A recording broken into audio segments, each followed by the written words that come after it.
We live. We live.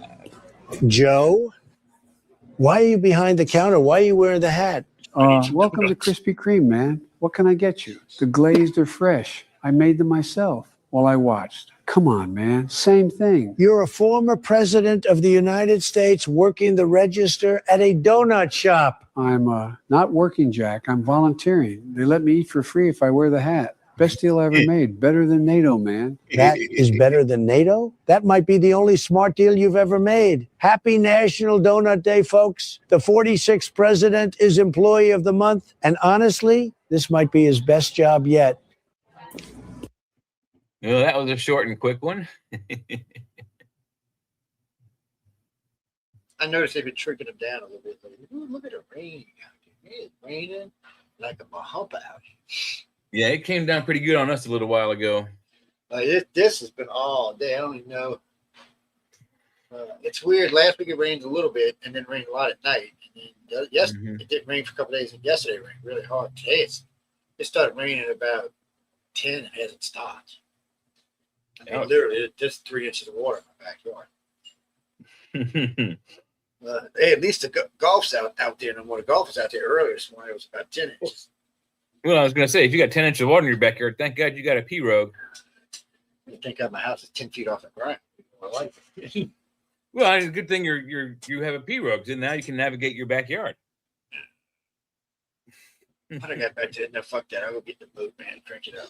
Walk out, put the boots on, walk out there, boat. Take off.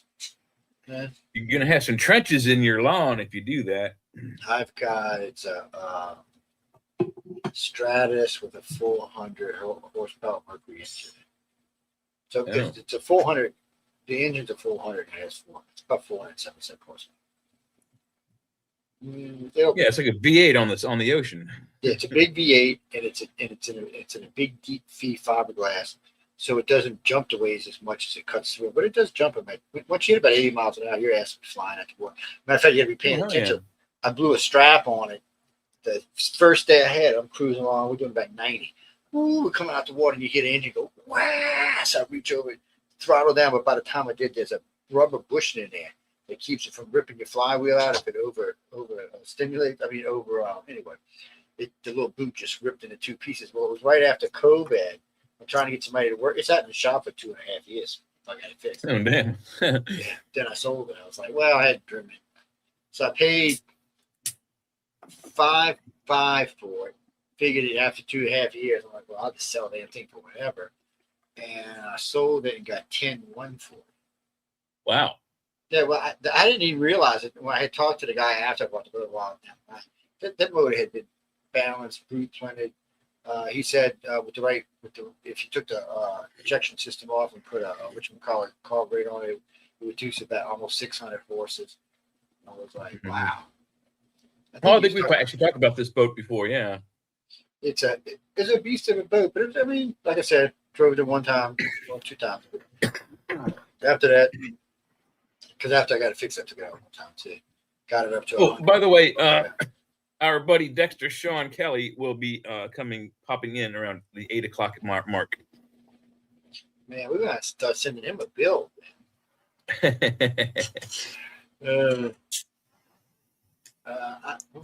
seen that earlier. Jeremy Walker Brown, some asshole off of Pal Talk.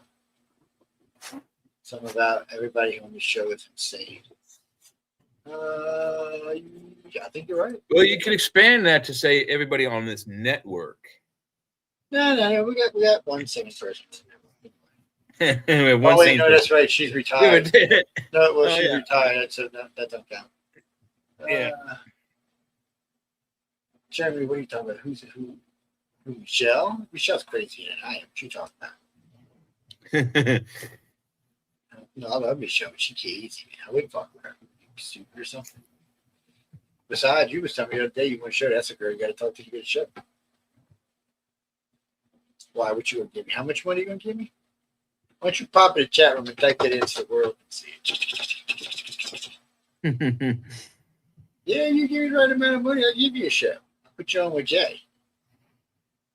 Y'all can talk about living in Asia. You can I pay have for never y'all lived in to- Asia, so how would I talk about that? Well, I was gonna say he could pay for y'all to go spend a couple months of it. You could broadcast live from Asia. Oh yeah, there we go. Jeremy's worth about 40 million now, 38 million. Don't lie, 'cause I know you're a lady, dude. Don't even. He's well, I should say ex-customer. Now, that's what he was actually stopping by to bitch at me about, because he needs a contractor this week. Okay, I won't come I didn't say I didn't do any work. I'm very picky and choosy. What's that done there? Oh, Whoa, whoa! I don't know how There's that's a done to the schnitzel. evil. There's a schnitzel in the room. What's that? Is that the Chihuahua? Yeah, that's Lola saying F you. Oh, Lola. That's enough, Lola. Lola. Ooh, And you always gotta get that one more bark in. someone's got her dander up. What'd you do? Step on her tail? No, it's thundering outside, dude. It's raining like Oh. a bitch here. Let me see. Hold on. Let's give y'all a tour real quick. I don't know how much you can see of this. This camera's a little long. Your camera's off if you're trying to show us something. No. Won't be off for long. Ooh, look at that. They're biting. Joe, get your reel. Get your rod and reel and cast out, man. You got some bites out there. I mean, that whole area I just flooded. Look at it. That's what you get for living in the lowland and Yeah, low that's end, what is it, low country area. I gotta dust all that off. I forgot I was drilling one up there. But there you go, people. That's technically my front road. Actually, it's my front leak right now. But still, that's cool. If you drill a bunch of holes in your yard, it'll let the water escape. Let the water in. See, we don't live in normal place. Whoa, what's with this thing? We don't live in normal places like y'all do. When you dig a hole down here, it fills up. It burgles up from the ground. Yes, I know. It was a trick, Joe. I'm just saying, man. That's what it does. You try to fill my yard up with water. See, now it's lighting up the camera back there. The pictures of it. Well, I could have been a weatherman. Mhm. See, and there's the front right there. And that little thing right there is crazy lightning. See it spiraling around right there. And then this Yeah, I is a see the lights. UFO up here, man. There's a UFO up there. They're coming to get you. That's somebody's naked ass over there. So I'm not sure. Actually, that's it. Oh, no, there's naked ass right there. I'm sorry. It's right there. It's a Battlefield Earth picture. It's a Frank Frazetta. It's a collector's item. Sorry. It was a gift from Writers of the Future. They're helping them out and helping them just get more people involved and and helping them with their overseas audience, because we have a huge overseas audience. That's enough of all that noise out there. Actually, Don, I got about 10 cameras for that. I only got like 4 of them. So. Yeah, well, I'll put them out there. Hear that? I hear it, girls. Calm down. It's they won't even go up there with their mom and their vacuum daddy like that few buddy. Hey, we dummies, man. Dummies and dummies. Okay. Hush up. Okay. Yeah, Carl, I just realized there's nothing on Rumble right now. Oh, we forgot Rumble. Damn it. It's yeah. No, give me a second. There's nothing on. There's nothing there. We didn't set it up. I could lie to you and say it was a glitch, but it's not. We just forgot to set it up because we're set up for Office Quill ahead of time. And if Jay and I don't think about it right away, we forget. It's not like StreamYard where you can set up multiple shows and have them ready to go. You can only do one at a time on Rumble, which is kind of silly if you have multiple shows or multiple platform station. We got one package where you could do 3, but it doesn't really help us out with the station. I'd like to put everybody on it because the shows do better in live mode than they do in rerun. Yeah. But in the meantime, while you're fiddling around with that, we're still 85 seconds away from midnight. We're still here on planet Earth. And still, the legacy media and the non-legacy media, they're all saying World War III is around the corner. You know, I don't. Why do we want to start a third world war over Iran?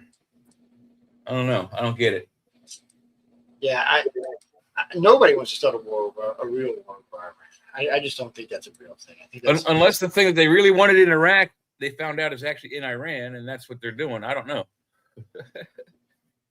No, Jack. I don't think nobody really wants a real war. No, I just don't think that's what it is. I think I have no idea what you're talking about, dude. No, Well, really. I'm sure some of the there are some people in power that would like to see a world war event. In many reasons, it makes them richer. It depopulates the planet, and it increases a few things, such as surgical and medical technology and other types of technology, such as vehicles and such like that. But he said, Mike. Right. Mike is like, well, that's what he said. Exactly what it is. It's right now. No, I'm on. No, I'm setting up Facebook is what I'm doing. I mean, not Facebook. Rumble. Yeah, because people be like, what the hell? Y'all supposed to be here. Rumbly, rumbly, rumbly. And Rumble people don't like YouTube, so they won't come over to YouTube to watch. I guess I'm going to have to set us up a new X page, because I don't know what I did to the other three. Well, two of them, X took away from me, so I can't, you know. We lost so many big pages in the early days. Should have sued everybody. What I mean by that, Gene, is we had a lot of big pages. Like we had two of our Twitter pages were over 100,000. They got mad because we used to play our shows on. And then one day they just banned us. They said, no, you can't come on. They're like, F you and your grandparents. I'm serious. You think I'm kidding, but I'm serious. They just kicked us off. YouTube, we had no strikes on our channel at all. And one afternoon, YouTube just said, you're off. That was the end of that.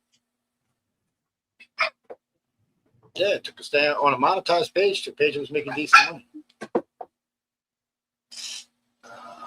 Because they could do it, I guess. We sued. Yeah, it's their website. If they think you're doing something kind of sketchy, they don't even have to give you a warning. They just absorb your stuff into the Ethernet. So Gene, the way it works is if anytime you're on someone else's site, if you're publishing anything that's on someone else's site, they don't even have to have a reason to take it down. If they want to just take it down, they can. They can say, I just want it on my site. They don't have to give any reason why. No, that's yeah, well, people think that, but that's not really how it works. Because you own the thing. It's your right. It's your place. It's like restaurants. You don't have to give an excuse. You can just tell somebody they can't come in. You got to just hope nobody, do it based on. But it's that's still kind of gray area. You kind of still sort of have to have that sign out front that says we refuse to, offer service for blah blah blah, and that kind of that even if they can't read, and you don't know that, but if they can't read, as long as you have that sign up, you're pretty much in a restaurant situation. Like there was that one guy during the was it pre-COVID or somewhere in the COVID thing. He refused to make a cake for a gay wedding, so they boycotted him and made all kinds of that. And they tried to sue him, and the judge said, "Well, it's his business. He can choose to service those who he wishes." So, had they not announced that they were lesbians, he might have made the cake, not knowing, just assuming it was a boy and a girl. But that's the kind of thing. It's because of the piece they put on top of it. They wanted two girls or something. Right. Yeah, and that's probably what gave it away. But gay couple, and that's your right. You can do that. It's not because he's being mean. It goes against his religion, and he won the court case. Yeah. Well, actually, in the beginning, he lost the court case. Then he won the court case. However, it panned out. It was they really had no grounds to sue him because any business can refuse any business to any person for any reason whatsoever. They don't have to comply if they don't like you for whatever reason. Where was that? Colorado? Where the hell was that? I don't know. I Might have thought been it was Colorado. I thought it was somewhere like that. I mean, I can't be 100% sure that's what it was. For some reason, I kind of Heidi would know. If Heidi's out there, she'll know. For some reason, I have that. Mike, no, I'm not. That's a kid in the movie theater. Yeah, I know he was from Colorado. And there was some other stuff in Colorado too, besides that. But I thought that was. Wow, I'll look it up after a while. Oh shucks. Sorry, ripped my earbud right out of my ear.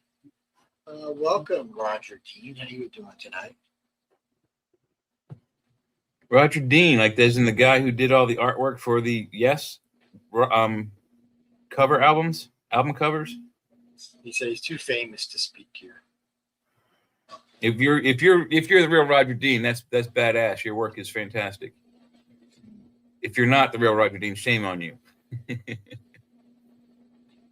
Oh, you're talking about on the author's quill. That was Melissa Outfit. You have to go. No, she seemed real nice. She's ex-Air Force. She's an author now, published. Yeah, and that was Bill Fawcett, who is Bill's all over the place. And he's a drag. He works at DragCon too, but he also his wife is Jody Lanai, who is the coordinating judge for Writers of the Future's authors. It's funny how many ex-Air Force people become writers. Gene Roddenberry. Yeah. You know? Well, it's way more than that. Steve Sterling, who's there too. He's just a very well published author. Who's the other guy? I just had it in my head. We were But, talking about him the other night. Jesus. Jesus wasn't in the military. No, it wasn't Jesus. No, but we were talking about him the other night. Like last night, I think. No, Gene, it was yeah. a joke. I've lost it. It'll come to me. Yeah. No, Mike, that's fine. So, no, just spend it however you want to. Yeah, if the government's giving you free money, spend it, man. Jesus, don't not spend it because they'll probably find a way to take it back. They'll be like, oh, well, you don't really want Steve? Guess what? We'll spend that for you. You're gonna change your last name to Jobs, so you can be called Steve Jobs. You're an idiot. Well, I don't know who could sue you about it, but well, rumor has it that on Steve Jobs, when he had his first child, there was an argument between him and his wife. He wanted to call the kid's first name out of.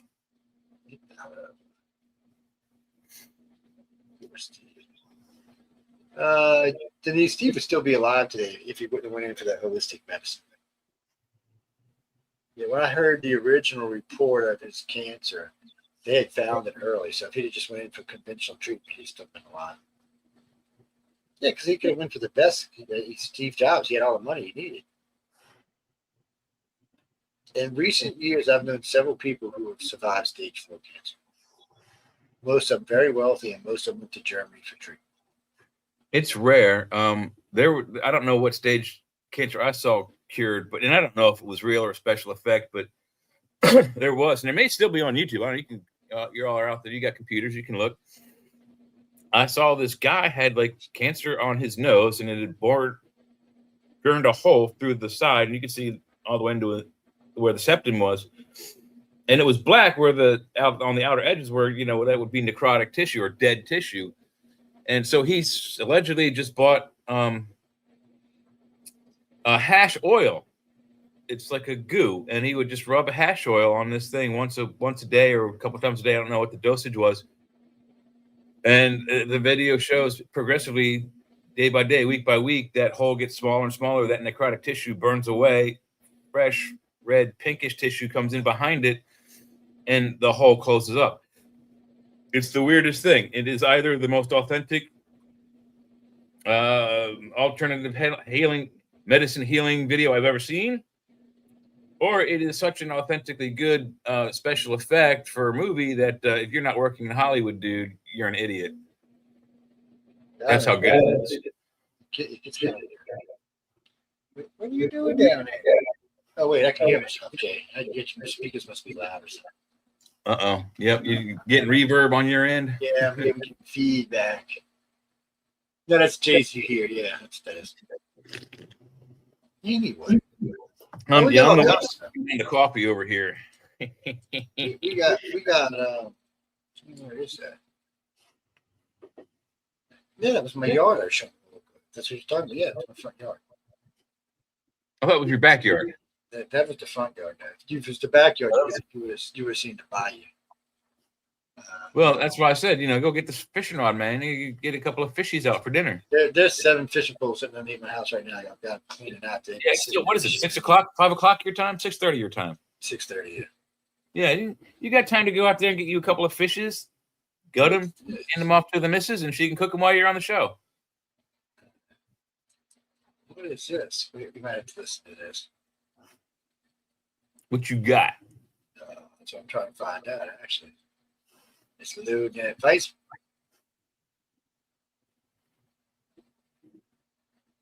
You know what? I just realized what we remind us. I'm reminded of by looking at the two of us on the screen. Those Right, two Sarah? old guys. You know what I'm reminded by looking at the two of us on the screen? I'm reminded of those two guys in the Muppet Show. The two old guys that sat up in the wings and made fun of the show.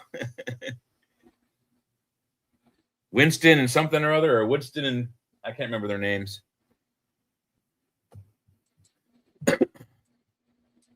Let's see what these fans guys, what they're talking about here right quick.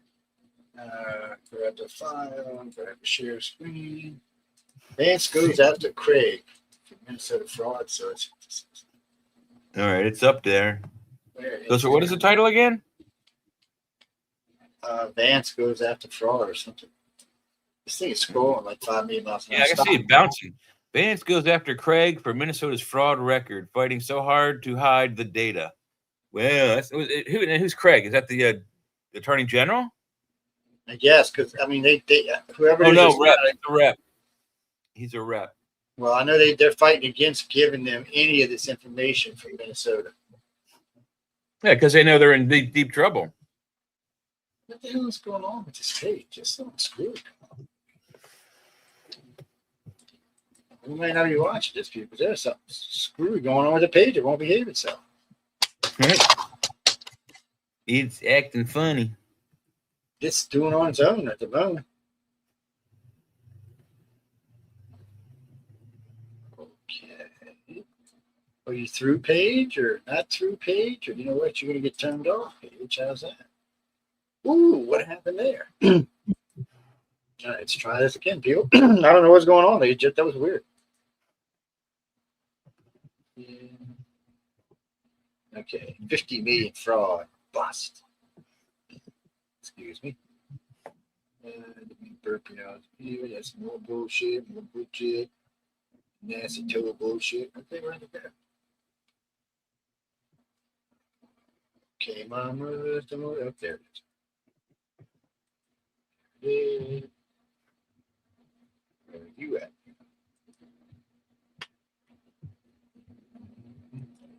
Glenda. No, I'm just trying to pull up the screen. I don't know what Jay thinks. Are you look at this. Are you looking at the screen? I'm not looking at anything at the moment. We're trying to find. Oh, hang on. What did I do? God damn it! I hit the wrong stupid button again. Jesus. Yeah. All right, there it is. Look. Waldorf and Statler. Oh, Look familiar? yeah. We're cuter than that, my friend. Still though, I'm getting them. They're gonna go back there with the rest of my Funkos.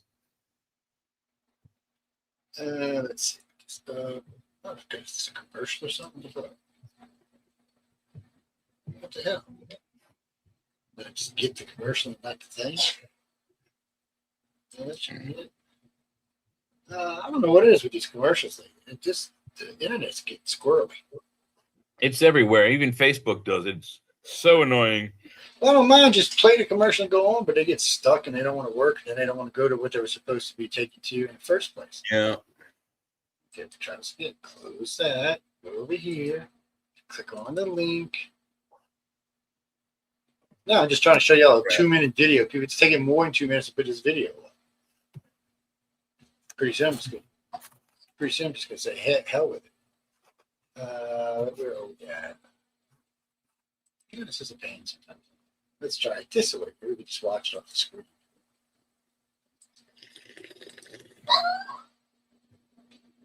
Uh-oh, who stepped on the dog? It's just somebody wanting somebody's attention. Oh, that is. You got attention hounds too? I got one of them. Well, now it's going to disappear. What? Oh, and that's going to go back to being all jerky and stuff. Well, I guess people are just not going to get to hear this. Looks like this is going to be some bullshit. But Emily Hall, whatever it is, one day ago, Vice President J.D. Vance questions Rep. Andy Craig on Wednesday for defending Minnesota's record on fraud, suggesting Democrats are hiding data on corruption. Why else would you reject passing out the data to a legal warrant? Yeah, of course they're hiding data. They're hiding the fact that they're robbing the state blind, like mafioso, and they don't want to get caught. And it's too late. You're caught. Who's this? Another Democrat. I tell you what, there have been a lot of Democrats in trouble, and I want to go look and see how many of them have stepped down last year. So I think it's 3 or 4. And then I hear there's at least 3 or did you say 54? No, 3 or 4. 3 or 4. Yeah, I thought you said 3 to 54. Wow, holy cow! No, that'd be a lot, wouldn't it? even the media couldn't ignore that. Yeah, no. That would definitely send a red flag. Let's see where they go. Put the damn thing on the file. Why does that sometimes? So somebody will actually one day come up with something probably more seamless. All right, hang on a second. Let me throw it up there. There it is. Okay. All right, let's see. Anna Cabrera. This morning, the FBI is searching the office of the Democrat in the Virginia State Senate, Louise Lucas. That's according to Fox News, citing federal law enforcement sources. She is a party leader who was instrumental in the Virginia redistricting effort. MS Now senior investigative reporter Carol Lenig is following this. Carol, what have you learned about this investigation? So Louise Lucas is a state, fairly prominent legislator in her state, but not known nationally. And the FBI and the Department of Justice have been investigating her for several years, 3 years, I'm told by a source familiar with the probe. And that investigation has been looking at evidence suggesting that she solicited or accepted bribes. With some breaking legal news this morning, the FBI. Oh, that was all that was? Well, that was a waste of time, is what that was. Just doesn't make it show some commercials or something. Get off my screen. Get off my screen. Ooh, that lightning was pretty close there. He's going down the road there, lightning. Joanna Cabrera, that was. I don't know who she is, but okay. Yeah, but that's just yet another Democrat. Every time I turn around, there's another one being investigated. Just, oh, that shook my house. I heard that. Yeah, that was only about a mile away there. The dog's like, pick me up, Daddy, please. Pick me up, It's coming for us. It's the big, that loud monster. Yeah. Oh, boy, one the other night, whenever it was about 12 feet from the house. It crackled, burnt up the camera, and rattled the house so much the dogs would come out from underneath the bed for like 10 minutes. Wow. That's a good thing about cats is they find the darkest, deepest corner to hide, and they don't come out until it's all clear. That's one good thing about lightning and cats. Cats don't bother you the whole time. Dogs, on the other hand, they'll come up to you and be like, it's like, dude, relax. There's nothing we can do about it. Just shut up and lie down. Okay, now let's see some UFO authenticating or debunking in this one picture here. Oh yeah, let's do that. I like doing that. Let's Sean gets mad at me when I debunk some of the ghost pictures, but because some things you got to debunk, man. I mean, it's just how it goes sometimes. I have a degree in photo, and I can analyze photos. I know how to take photos. I know how to develop photographs. I know how to make video. I know how to make digital photographs. So yeah, I think I'm well qualified. Okay, here we go. That looks very familiar. Twin Towers. It right, does, doesn't it? Yes. No, it didn't. There's going to be no towers going up here. Oh, this is the 911 stuff. Okay, yeah. No, this isn't that. Hold on. World Trade Center. The same place. What is that? It's over there.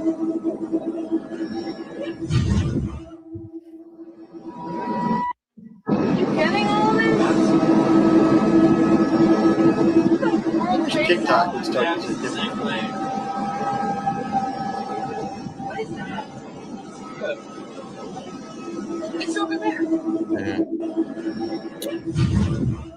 Well, if it left a contrail, it's one of ours. You kidding? Actually, so listen what you say. All of what? There's nothing going on in this picture. World's greatest song. So the title's misleading. What is that? And then you've got a UFO right there. It's That over takes there. off. Yeah, and then there's the smoke screen. Yeah, so I don't even think those are the two same objects. Because when it Or leaves, if it is the same object, it's one of ours. Yeah. but watch when it leaves, don't leave these trail when it leaves the side of the tower. Yeah. The angles don't line up. What is that? So see there it is. Boom. There's no it didn't leave any tap water. And then what is this? A thumb that gets in the picture right there, and then you see this. I'm thinking somebody threw a bottle rocket out the Kidding, window. woman? On mine, that's what I think it is. One of those thicker bottle rockets. It could be a bottle rocket contrail, yeah. Because the guy's thumb, whatever this is, just. It's over there.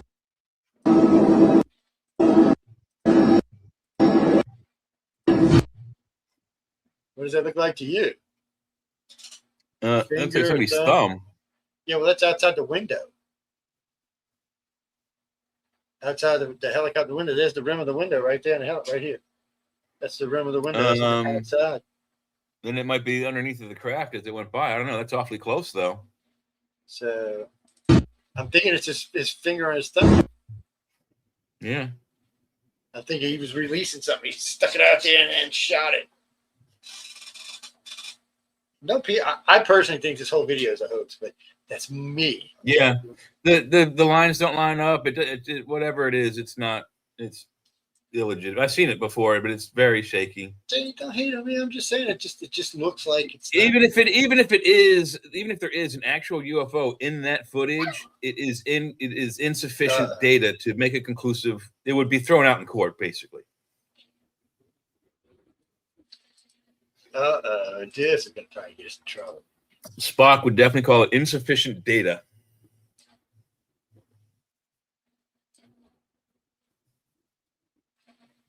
Okay. Where are we at? I was gonna save this for Sean, but he didn't get here in time. So let's see. Dun, dun, dun, dun. Dun, Let me get that up there. dun, dun.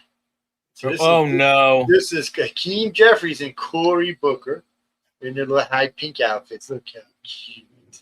I mean, they're so cute. So let's see what they have to say. Make sure it goes all the way back to the beginning. It's Hakeem Jeffries? That's not Hakeem Jeffries. Pinky with a small dinky and ears. Hi, I'm the fly guy, Cory with the sugar booker. We are on the hill to get our thrill.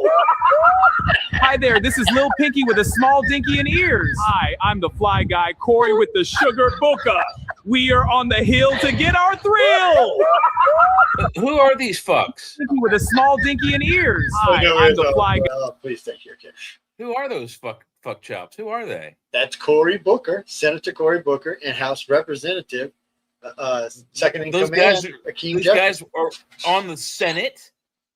Yeah, that's a House and the Senate. They should be arrested. Well, I'm pretty sure it's AI, but yeah, at least I hope If it that's- is. oh, okay, If if it's it's AI, not AI, if it's not AI, they're done. If they really did that, they need to be taken out of office, like, post haste. No, that's some conservative. That's just insane. I don't care who you are. No, Gene, that's yeah, it's probably AI. We got lots of that. Well, what is it? Oh, that's him again. Well, that's the show from that's the Arthur's Crib. Look how cute that guy is. Oh, what is this? This just looks nasty by these faces. I don't know what this is. These women faces look horrible. Then don't show them, Let's see. Well, no, please. it helps. You're gonna show them anyway, aren't you? It helps to keep conservatives under control, man. They see stuff. Yeah, like but it also persists in making those who are under control even that much more sicker. So there you go. Boom. Pardon me, sir. I'm back. So this is 213 Democrats that just used their photo ID to vote against photo ID requirements. Wait, hold on a second. They used their congressional photo IDs to vote in a congressional vote against voting with voter IDs. in elections. Yeah. Well, then these four are clearly stupid. What's that, Jack? No. These two are from the U.S. These two are not. These two shouldn't even be in serving. No, I don't think you should be allowed to serve if you just came over because you don't even understand our country. Well, no. Well, I mean, as long as you do the job correctly, and I think that's you can't do the job correctly. That's the point. Well, I mean, if you can, no, you should be able to. But the takeaway here is Ilhan Omar, as her in her position, in her Congress or whatever she is, representative, or congressional district, whatever it is, she has only pushed legislation through her district that benefits people from her country, and things that benefit people that live in this country, she repressed.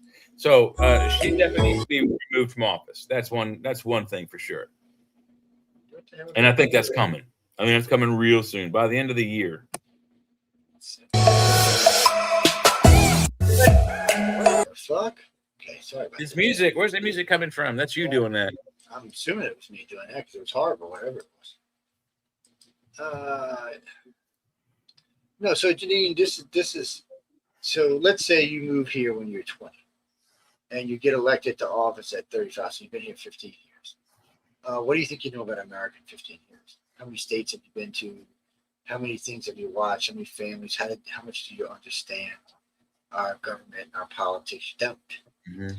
Because most Americans who have lived here their whole life isn't that well versed in it. So you move here, you got so many other things you have to deal with. Jobs, careers, family, food, religion, all that it's different. It's all got to be assimilated. Everyone has different cultures, so their loyalties lie in different pathways too. So What do you mean? When do I think you should be allowed to be served? I think you should have to be here at 2 generations. The grandkids should serve. Because it takes time to assimilate. Here's another thing. Okay, so let's say you have two immigrants that they migrate here when they're children, 10 years old. By the time they're 18, one of them is a party animal, goes to college or whatever, does the mundane blue collar stuff. The other one, however, graduates college, honors, goes to different various apprenticing jobs in a furtherance of becoming like a senator or a representative. So he's working in lawyer firms, he's working in government offices, he's working in election campaign offices, that kind of thing. Then later on, these two kids, they want to run for the same office. One kid went off partying, he doesn't have any skill in that sector, but the other kid, who's an immigrant, does. Which one's qualified? Both, but usually what's going to happen is the party kid, he's going to be the one that wins, and he's going to be the one that winds up getting into a scandal. Whereas the other kid should have been the one elected because he went into those jobs and learned how to do those jobs as an American from the bottom up. Yeah, but it's the thing. I just, it really, you should have to be a citizen. Yeah, you should have to be born here. Well, there should be an aptitude test, clear. And actually, and a lot of countries are like that already. Just for some reason, you don't have to be for president, but I don't think it should be for anything. I think you should. It's just, I got a lot of foreign friends, and the problem is, I think there ought to be at least a qualifying test. I mean, I'm sorry, we can add that into the rules. You can't have the test because that's considered discrimination. But if you can't test, you be able to take it. I mean, I'm sorry. You should, but you do have to pass a civil service exam. So, or unless they change that, you just have to, you got to get your. Hey, Google. If you run for any government office, particularly federal, do you have to take a civil servant exam? No, candidates running for federal office do not take civil service exams. Those exams are specifically for individuals applying for merit-based career positions within the federal, state, or local government workforce. So for a lesser job, you've got to take a civil service exam. So you can base yourself on your merit, but to be a politician, you don't. That seems just fucked up. So it seems backwards. Yeah, it seems like especially I don't know how long the merit job is for, but the senator's job, you're there 6 years. 6 years, if you don't know what you're doing, you can seriously, 6 years that you're pretty much guaranteed you can't be fired. And that, you can't be fired unless you're under extreme restrictions. But you can also, under the 6 years, crush state into oblivion. Now this is Jesse Waters, I believe. There's so much noise. Oh, there we go again. Another big light glass. Shush. Okay. Anyway, this is Jesse. You got the dog. I got Boris over here, both making so much noise. It's amazing how such little things make such noise. I know. Right, Boris? So much that other people like Trump? Because he's like a completely morally bankrupt person. So it has nothing to do with morality. Of You course don't it does. care about morality. Of course we do. Your party doesn't support standards of morality. Anything. What? You can do drugs. You can be homeless. You can hit people, rape people, let other murderers into the country. You can do all kinds of things. They don't judge. They don't judge. You guys apologize to a guy who tried to shoot the president. You have a theory about why liberals care so much that other people... That was stupid on their part. They did nothing but make me forget. Jimmy, right now, the poll seen yesterday only has the Democrats ahead in the midterms by 1 point.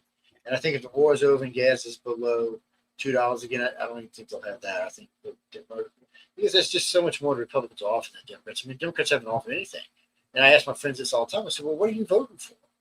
I said, you're voting to get rid of Trump, right? But you're not voting for anything. I said, that's what happened with Joe Biden. We wanted to get rid of Trump, so we put Joe Biden in, and we had 4 years of horror. 9% inflation, $144 a gallon of gas, $6 dozens of eggs. I mean, come on, man. Do we want to go through that again? And I said, you want to hear the horror story about the Hormuz Strait? Here's the thing. Even if we get an agreement tomorrow, it's not going to happen. But let's just fantasize. We can always wish all day for one thing and shit in the other hand, and one of them will get filled first, right? So let's just wish in the right hand that the whoever's in charge over in Iran takes the deal. We open the strait. All the vessels that are in that strait right now waiting to get out have been overly insurified by the insurance companies. So everything that's coming out is going to be at a higher price, and probably the stuff coming behind that too. So it's probably going to take 2 or 3 I'd say weeks before the insurances come down, coming out of that strait, until our gas prices will go down. Which is the unfortunate thing, and the reason again we always ask on this show or on this network is why? Why is that affecting our prices of the gas we're pulling out of our own country? How does the blockage in Hormuz make our gas go up? It doesn't. It shouldn't. It doesn't make any sense. I hope Trump and Vance look into the scandal and probable fraud on that too. Okay, so oil dropped again. It's at $7.90.46 a barrel, $79.46 a barrel, and see right now we're at $3.21. So with just $20 drop, that's what's coming out of our ground, or is that global? Because I guarantee that stuff that's on those boats in the Hormuz Strait, that stuff's going to be priced. No, that's world price of oil per barrel right now. That's all they ever give you is the price per. When you hear price per barrel, that's for everybody. For some reason, oil doesn't discriminate. Oil is the same price, and it shouldn't be that way because we're not getting our oil from overseas. So this shouldn't even phase us. Our oil should be around $50 a barrel right now. Yeah, so, I mean we've got so much of it coming from Venezuela. We've got surplus of it, right? But Exxon and them are saying because they have to insure all these other ships that are part of their fleets for other things that we have to absorb some of the cost too. But regardless, this is what you'll really see. If prices stay the way they are and they keep coming down, if it stays at $80 a barrel for 3 weeks, the price will come down about $1.25 a gallon. Maybe $1.20 a gallon. If it drops down to where it was when the war started at 68, Sean, at 60, we'll see, and within a month of that, we'll see $1.60 a gallon. Yeah, $1.60. See, the problem for the oil companies is the same thing everybody else has. We all know what the price per barrel means now. So if it comes down, and it's been 2 weeks, and the price hasn't changed in the pumps, somebody's in trouble. They used to get away with it more before the internet, but it's a lot harder to get away with shit like that. Franco Herbo. I don't know. Papa Smurf. Hey, gentlemen.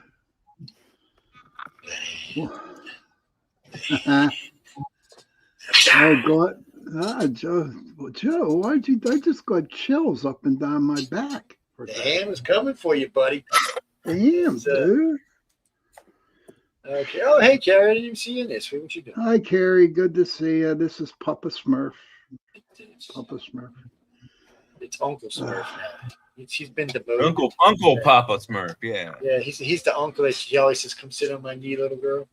Oh, I don't think so. Oh God, what's he doing, dude? Oh man, I had a hard day not at like- work. It's a good thing. Then you have my brain work better. 363 days to go. You got that calendar at home. Damn straight I am. I got 1 year. 1 year. That's what you need Alexa for. That's what you need Alexa for. Everyone will get up and say 300. Because I make it do Christmas countdowns and Halloween countdowns, all sorts of shit. And just not my I'm birthday. doing my so retirement countdown. Uh, I can travel the world, or United States. I wouldn't want to travel the world, would you guys? That's well, awesome. I've been to 55 countries. 54, 55. I mean, now I've done it when I was in the. Oh, in the Navy, it was different. Because one, you were in the Navy, and most ports you went to, people were just happy to see. I mean, there was always scammers and all that. But there's Where'd you countries I wouldn't travel? mind going to. I wouldn't mind going to Australia. Actually, I really would prefer to go to New Zealand or Australia. Aussies, I love y'all. There's a lot of stuff I'd like to see in Australia, but I'd like to go to a place where there's no spiders and snakes. If I hit Oh, the no. lottery for a lot of Koala money, bears.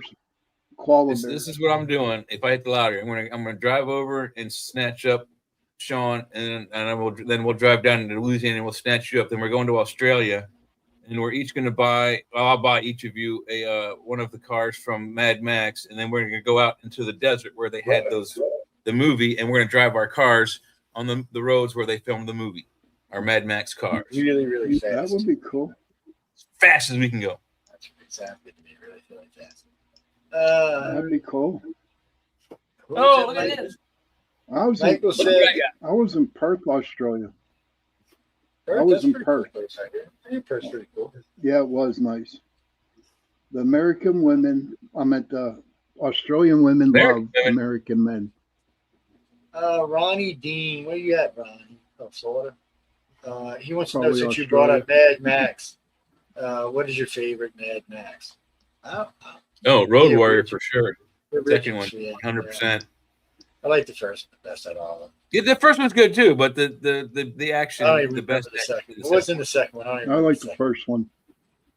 The, I don't it's even know the, the it's the one in the desert. They're in the desert, and the people have the refining facility that they have surrounded by broken vehicles. Okay, that's not Thunderdome. That's the Thunderdome's the third one, right? Thunderdome's the third one. I Yeah, like Thunderdome. I like Thunderdome. You just like looking at what's her name's thighs. I know what the fuck was going on there. Tina Turner. Hey, Yeah. she's hot. She's Tina even Turner. hot today. She's. She's I didn't not say she dead. went high. I just said, he was looking at her thighs. That's all I said. Even that Fiona had to look up. some Well, what guys, does that? And you wouldn't look at her thighs, Joe? I've looked at her thigh. What the fuck? I ain't gonna say I have. I'd be lying through my teeth, man. That girl got thighs. some of the angles that they have of Tina Turner in that movie, you have no choice but to see her thighs. Wait, Mad Max. That's pretty much all you see is her Dude, thighs. dude, That's what I'm saying. Yeah, I tell you what, she could probably crush a watermelon with them thighs, buddy. Yeah, so that could make it even worse on something else, huh? she could open a beer bottle with her kneecaps. What's that, Jimmy? Oh, I'm not asking that question. Sorry. Oh, there's none of that rain. Oh, it's getting deep out there, man. It's got to be a foot of water out front of the house now. It's the whole street's covered. It's like an episode of Mad Max in the desert with rain. Yeah. Carly, favorite sci-fi movie? People always ask me. I don't. And I was talking with two very famous sci-fi authors just a little while ago. I don't know. I like some really goofy movies sometimes. Yeah, I like the original Battlestar Galactica. Most people think I'm crazy. Yeah, that's a great show. And a friend of mine said, well, I don't know why you watch that. I said, do you realize if that didn't exist, the version you like wouldn't exist either, right? Mm-hmm. He said, oh, I never thought of it like that. And I said, Starbuck Yeah. as a girl sucked. I'm sorry. No, I like the girl who played Starbuck. I just don't think Starbuck should have been a girl. They gender swapped and race swapped a whole bunch of them. Boomer was once a strong black man, became a short Asian Cylon woman. Yeah. Well, didn't they all become Cylons in the end? Just about in the end. Almost everybody becomes a goddamn Cylon. Yeah, this is ridiculous. It's I don't have a clue what you're talking about, guys. That's all right, Sean. You didn't miss a damn thing. If you want to know anything about Battlestar Galactica, ignore the new stuff and watch only the stuff from the 70s and the 80s. And there's a rumor of a revival. Someone wants to revive the original franchise, look and feel. I don't know if it's a movie or a television show or what, but there's a Hollywood. Well, they were talking about a crossover is what they were talking about. So if I remember the thing I said recently, they want to take the old Galactica and combine it with the new Galactica, because they said that the new Galactica was great, but its biggest failing was there was no comedy, and which is the reason I didn't watch it, because there was no comedy. It was just too dark, and even when it didn't look like the original, yeah. Yeah, and even when you get in barely dark looks places, like the original. Yeah, that's where the term "whistling in the dark" came from. People get in weird, strange places, scary, especially when they usually do something stupid or say something funny to break the ice, to let the fear get out, so they don't have to hold it bottled up. That's a thing. It's a real thing in life. Yeah. No, Mark, that's a real thing. So you'll hear soldiers going into combat sometimes. They'll be mumbling to each other, or saying stupid shit, or we get back, we're going to do this, that, or the other thing. It's because they don't want to think about the fear. Nobody goes into these situations without real fear. So you have to be able to control that fear. That's just one of the ways to control it. Well, Battlestar Galactica, they left that out. Jay made a weird looking face. Are you okay, dude? There's a kitty cat in my You made a lap. weird He's going looking- like this. Oh, okay. It's all right. It's Mr. Boris. He's here for the radio show. He likes to be famous.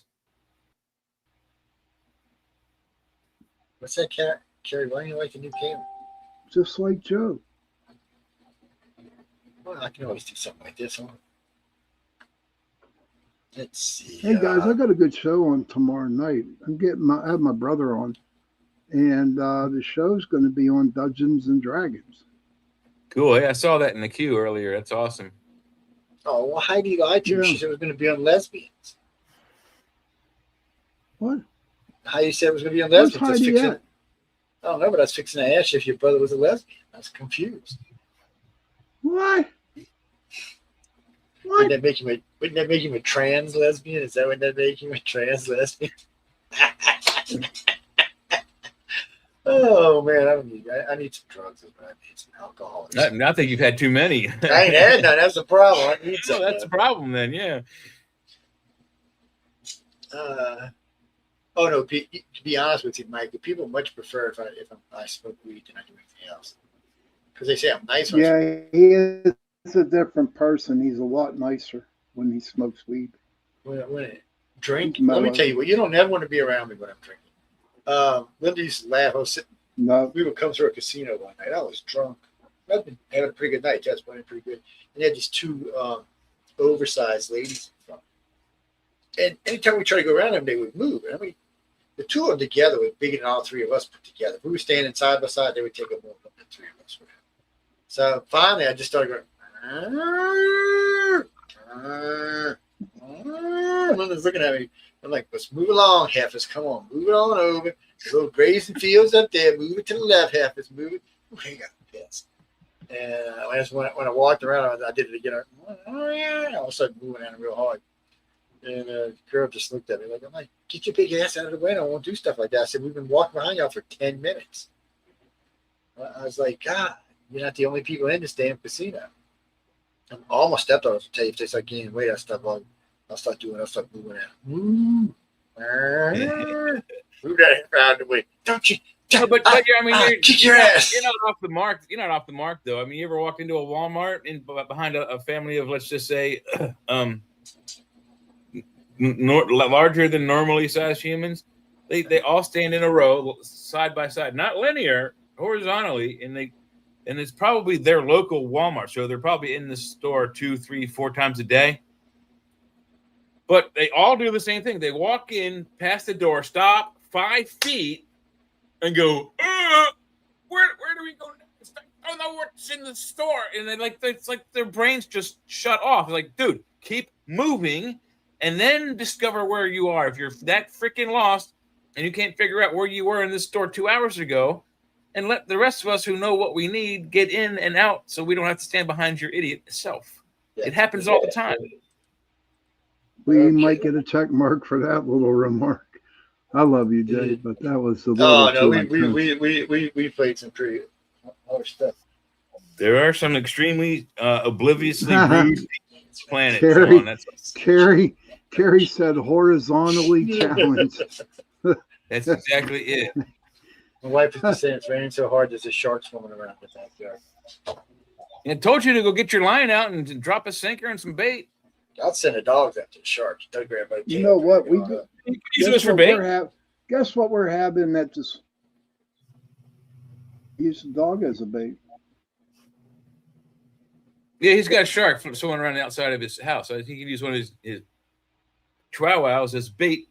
Shit, that chihuahua jump in the water, grab that thing by the tail and drag it out of the water. That's what I'm saying. You throw the chihuahua over the thing, the chihuahua will bite the damn shark. You pull them both back in, you let the chihuahua down, and you make shark fin soup. The chihuahua. I used to have a big Maine Coon. He thought fishing off the pier was cool. Get up on the pier and go to sleep, right? He'd get on. I don't know how he never fell off the fucking water. He's crying out, and he'd see. He'd think he's gonna go, and then he's out there one day, and his arms hanging off. I'm thinking some gator gonna come up and bite him, a shark or a barracuda. And all of a sudden you see him just twitch, and he comes up. You got a damn redfish as long as big around, just pulling him out the water. I'm like, look at this little shit. So apparently he wasn't sleeping. But you gotta watch the pelicans because they'll eat your cats, your dogs, and every other damn thing. They'll eat your baby. That pelicans are wicked, man. First time I seen one eat a cat, I was watching some TV show in New York, and it was just walking along the edge of the water, and it just ate a cat, and then it tried to eat the lady's dog. But the big dog ran over there and grabbed it by its head, like, "What the hell you think you do?" It was definitely different. Oh wait, what we had? I had something I was getting ready to pull up here. Well, what do you mean, Gene? No, we ain't playing no music. Yeah, no, we'll have to go.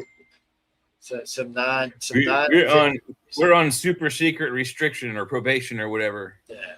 Double secret probation. Oh, this is what I was playing. This one right here. Okay, oh, you missed the one earlier, Sean, with Cory Booker and Pink. Oh God. It was Cory and Hakeem is what it was. Doing their little dances. You didn't miss anything, trust me. Yeah, Jay was clapping and stuff. Don't let me lie to you. I wish I had the red hot pokers to burn those images out. Okay, that can be taken two ways, man. You better watch saying stuff like that. Oh man, that could be misconstrued, man. Point. All right, that's in there. All right, here you go. This is actually Pete Hegseth talking. Are you telling me that the folks that are now voting with their commitment to the country are not upset that they're not able to use different pronouns? Is that not a priority for the folks that are now signing up for our military? Well, sir, if they wanted to get a woke indoctrination, they could just go to college. Instead, they're joining the military, where we're focused on the basics. We know men are men, women are women, standards will be high, and we're getting rid of the distractions, the ideologies, the politicization that was in our ranks so that soldiers, men and women, can do their jobs on behalf of the nation. Yeah. Mr. Secretary, I'm a little confused. Are you telling? On behalf of the damn nation. Yeah, I mean, why exactly? I mean, why are we supposed to coddle these, mildly or perhaps permanently, temporarily insane people? I don't know what they would say. Yeah, psychologists don't know how women think. How does any guy go, "Oh, I'm wired like a woman"? How the hell do you know? I think we had that from last night saved, but I don't know. That's the opinions. That's nuking the planet. That's that weird thing we see in space. That's the cave that looks like Bob Ross painted it. That's the CIA out to UFOs. U.S. forces dropped the most powerful. No, I don't care about that. The strange space object may be from dead civilization. So wait, it's not to stop and see what that is. Whatever. Discovered of the Zond object. What? You know, I hate when I see stuff I ain't never heard of, because we usually pay good attention to everything.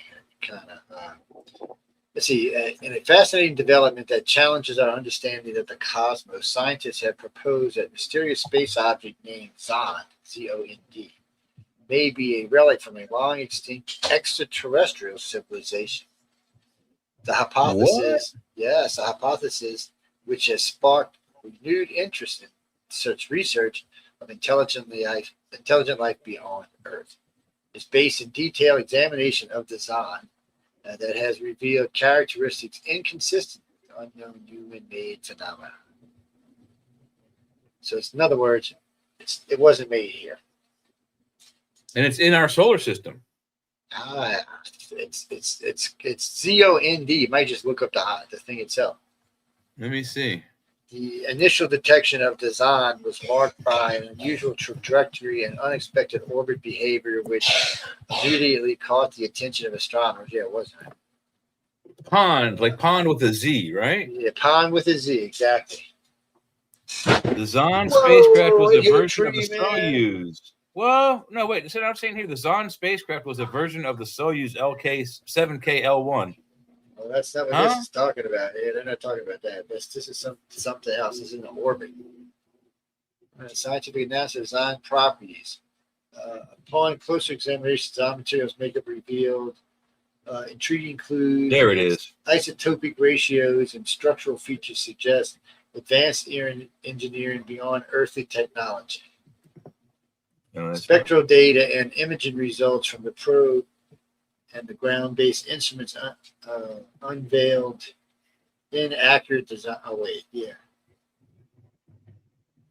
Every article I'm bringing up has something to do with the Russian failed Russian probe called the Zond. Type in scientists. Wait, hold on. Go back. Try did a space object maybe from dead civilization, and then type Zond behind it. Z-O-N-D. Z-O-N-D. I don't know. See, stuff like that always makes you think it's a made-up name. I don't know. I'm skeptical. What can I say? It's part of my nature.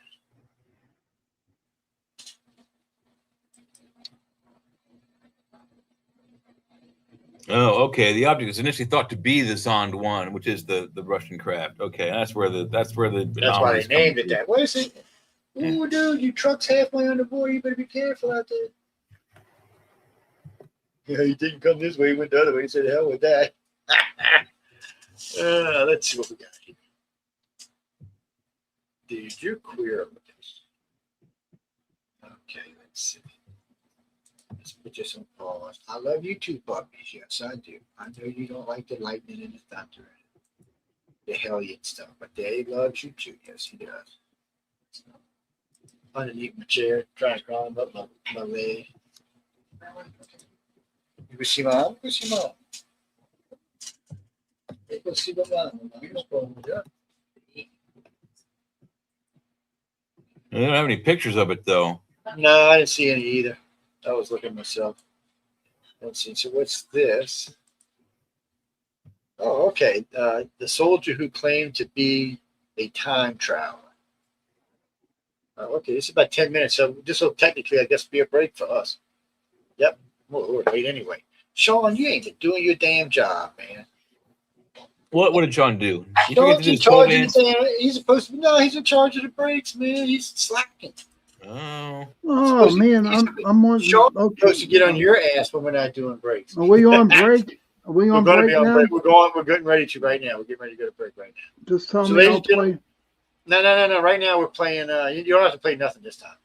This is a 10-minute long. Okay, break. after this, I'll play the promos. Okay, let's see. What's that, Jeffrey? No, we're going to play this. So we'll be back in about 14 minutes. So you're going to get a long break.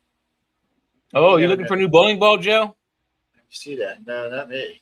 No, that's not a bowling ball. That's a crystal sphere. Oh. Yeah. I was looking at these things though. These. Mike's. Oh, and then there's. So y'all see this UFO? Oh, get your head out there. Yeah. So there's two things that we're going to probably be looking at. But anyway, let's go ahead and go to break. Let's see if let me put this on. Is it playing? Yeah. Yeah, it's going. You want to go on break first? Time travel. Yeah, we're going right now. We're on Certain break. Yeah. points in time and or Make space it big. by an object or a person, typically Okay. with the use of a hypothetical device known as a time Joe, machine. blow it up. Time travel is It's as widely big as it recognized concept. No, in there's philosophy a and rectangle in fiction, there. No, watch. particularly No, science It just That's takes one- it that's off. one of- of a time machine. No, just takes it- that's by H.G. the Wells' wrong one. That's 1895 picture in picture. novel, The one next Time to it is Machine. full screen. But if time That travel one. is possible, why haven't we met any time Oh, travel? okay, there you go. There you go. This was the question Stephen Hawking Oh, look at advanced Steve. on the topic of time warps. But it misses something. What if we have met time travelers without even knowing it? Or what if we've met them but didn't believe them? Thus is the topic of today's discussion, the curious case of John Titor. What if time travel wasn't just a construct of science fiction? What if it was real? Who was John Titor and where did he come from? Was it all an elaborate hoax, or was he really a time traveler from the year 2036? Let's try and find out. Hello, I'm Colin Heaton, former soldier, Marine Corps scout sniper, history professor, historian, and book author. And we've answered these questions and other issues on this segment of Forgotten History.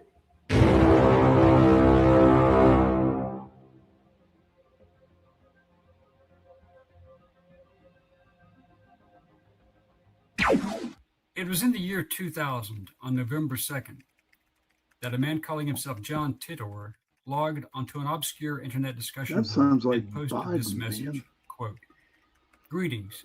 I am a time traveler from the year 2036. I am on my way home after getting an IBM 5100 computer system from the year 1975. My time machine is a stationary mass temporal displacement unit manufactured by General Electric. The unit is powered by two top-spin dual positive singularities that produce a standard offset Tipler sinusoid. I'll be happy to post pictures of the unit," end quote. Many questions followed. Titor answered them, some copiously, some cryptically. And he did indeed post pictures of his machine. Between November 2000 and March 2001, he answered many more questions.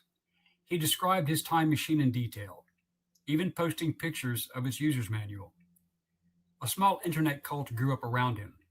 Then one day he was gone. But who was he? John Titor claimed to be an American soldier from 2036 based in Tampa, Florida.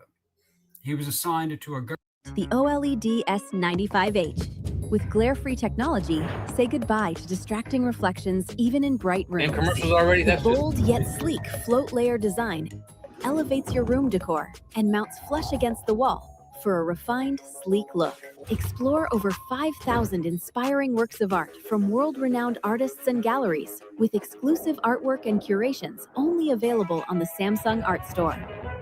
OLED TV from Samsung. governmental time travel project and sent back to 1975 to retrieve an IBM 5100 computer, which he said was needed to debug various legacy computer programs in 2036, a possible reference to the Unix year 2038 problem.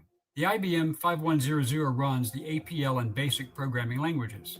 Titor said he had been selected for this mission specifically, given that his paternal grandfather was directly involved with the assembly and programming of the 5100. Sounds wacky? Well, here's the kicker.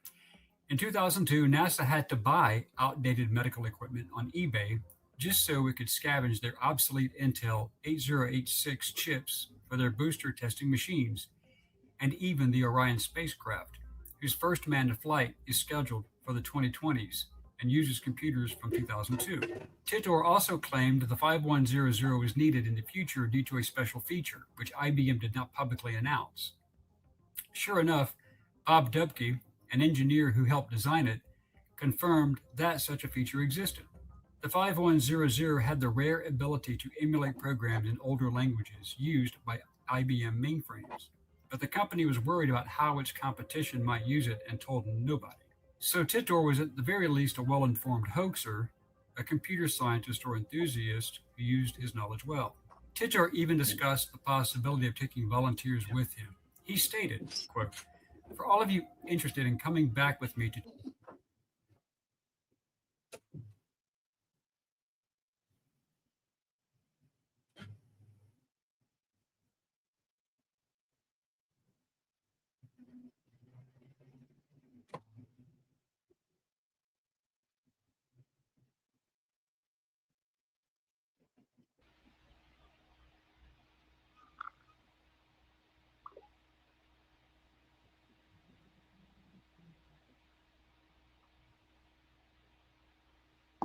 Hello?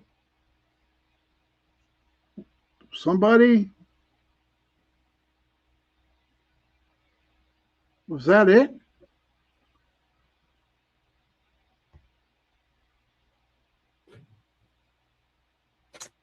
Hello?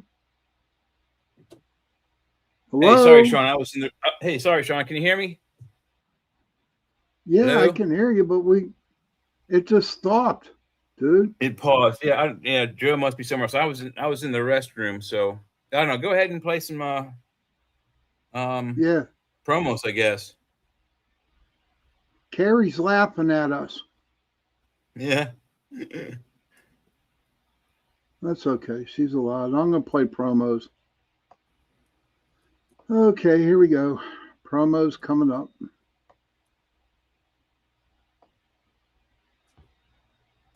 The night has come, it's cold and losing my control. Your light is gone, and lonely darkness fill my soul. I wish that you could save me from my isolation. It's way too complicated. Let's start this conversation. Let's start this conversation. We got no relation. I have come, it's cold and losing my control.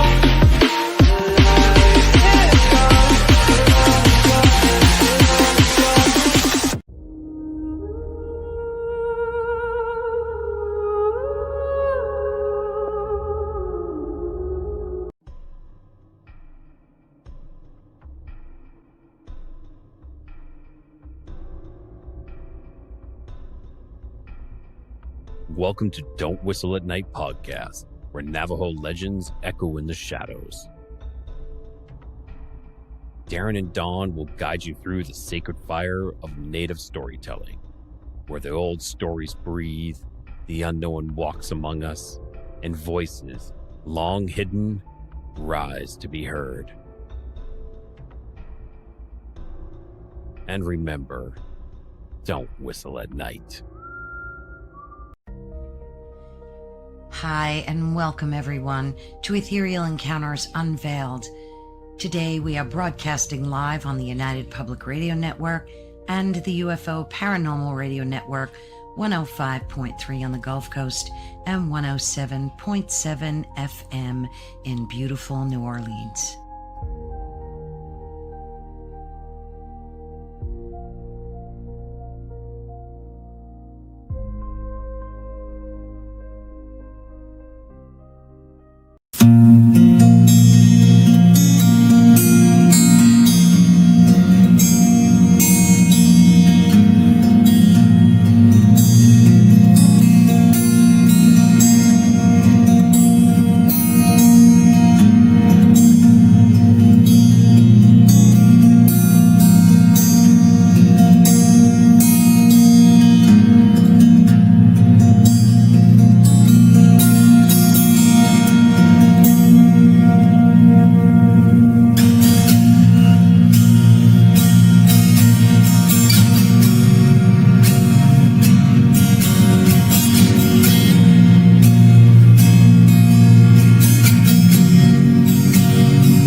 Did Joe come back yet, Jay? Pepto-Bismol. I don't know. No, there you are. Already played the things, dude. Because you're your video paused or freaked out or something. Yeah, man. It must have been when the lightning came by. Yeah, it paused that, so I played all the. Yeah, intros. I was in the bathroom and I hear someone going, "Oh, what's happening?" I didn't know. Oh, because the Pepto came When you have nausea, heartburn, indigestion, upsets the man. Oh, come on, give me a break. Potty break, potty break. That's a good one, Joe. I like that. 2036. Perhaps we should discuss the trip. Please be aware the displacement unit moves through time, not space. That dude sounds like First, Joe Biden, we will be man. driving the current vehicle, a Chevy truck, with the displacement unit to Tampa, Florida. From there, we will go back to my arrival date on this world line. Then we will have to drive to Minnesota, sell the current vehicle, and get another one that would have been around in 1975. We will then move the displacement unit, 500 pounds or so, into the vehicle and go back to 1975. Once in 1975, we'll drive back to Tampa and make the final hop to 2036. If you'd like to stay in 1975, you're welcome to do that. It can also get quite hot and stuffy during the trip, and you'll be subjected to a 1.5 to 2 G-force the entire time. You'll also need some sort of a rebreather system or oxygen supply. There hasn't yet been any proof that someone took him up on the offer. But why was Titor in the year 2000 if he was supposed to retrieve a computer from 1975? Titor claimed to be on a stopover in the year 2000 for personal reasons, to collect pictures lost in the future, Civil War, and to visit his family, of whom he spoke often. He was a member of a military unit tasked with retrieving items from the past which could help get society back on its feet. The Civil War in the United States had triggered a limited nuclear exchange with Russia in 2015, which killed nearly 3 million people. In the aftermath, life had returned to something more like that of a Republican utopia would be. He stated, quote, "In 2036, I live in Central Florida with my family, and I'm currently stationed at an Army base in Tampa. The people that survived grew closer. Life is centered on the family and then the community. I cannot imagine living even a few hundred miles away from my parents. There is no large industrial complex creating masses of useless food and recreational items. Food and livestock are grown and sold locally. People spend much more time reading and talking together face to face. Religion is taken seriously, and everyone can multiply and divide in Whatever. Give me the damn thing. Beep. That's what I got to say about that. Bleep, blap, blurp. I got to give them the big, fat fuck finger for that one. That's just a waste of, sorry about that, ladies and judges. A waste of y'all's precious time, man. Giving a big, fat fuck finger. This is what everybody said a UFO was back in the day. Wow. Skip. Hang on, let me get it up there. Or no, wait, is that the same one with the Pepto? No. Is that what we're putting back up? This is different. I'm trying to skip it right here. It is. Okay, there we go. VZ-9 Avrocar was a vertical takeoff and landing aircraft developed the early car. in the Cold War for the US military as a high-speed, high-altitude aircraft. However, the project was continually scaled back until the Air Force abandoned it, only to be taken up by the US Army. The disc-shaped aircraft would undergo much testing and modifications in an attempt to produce a rather alien-looking tactical combat aircraft. As part of a basic research project, Avro Canada's Special Projects Group, designer Jack Frost and his engineers worked on novel jet engine designs. They developed what they called the pancake engine, which turned out to be a good candidate for vertical takeoff and landing aircraft designs. Frost became interested in the Coanda effect, which he thought could be exploited with his pancake engine and a disc-shaped aircraft design. By 1956, Frost had secured United States Air Force funding to pursue his design concept. 12.2 of the modifications. Lift, propulsive thrust, and rolling and pitching moments were measured during the 4-hour static test All I gotta say is program. you better have a good seatbelt. What happens if you bump and fly up and go into the thing right there? Yeah, you're toast. You become, chili salad. For rig testing, the control system was actuated by an external hydraulic system to be sure of maximum control movement.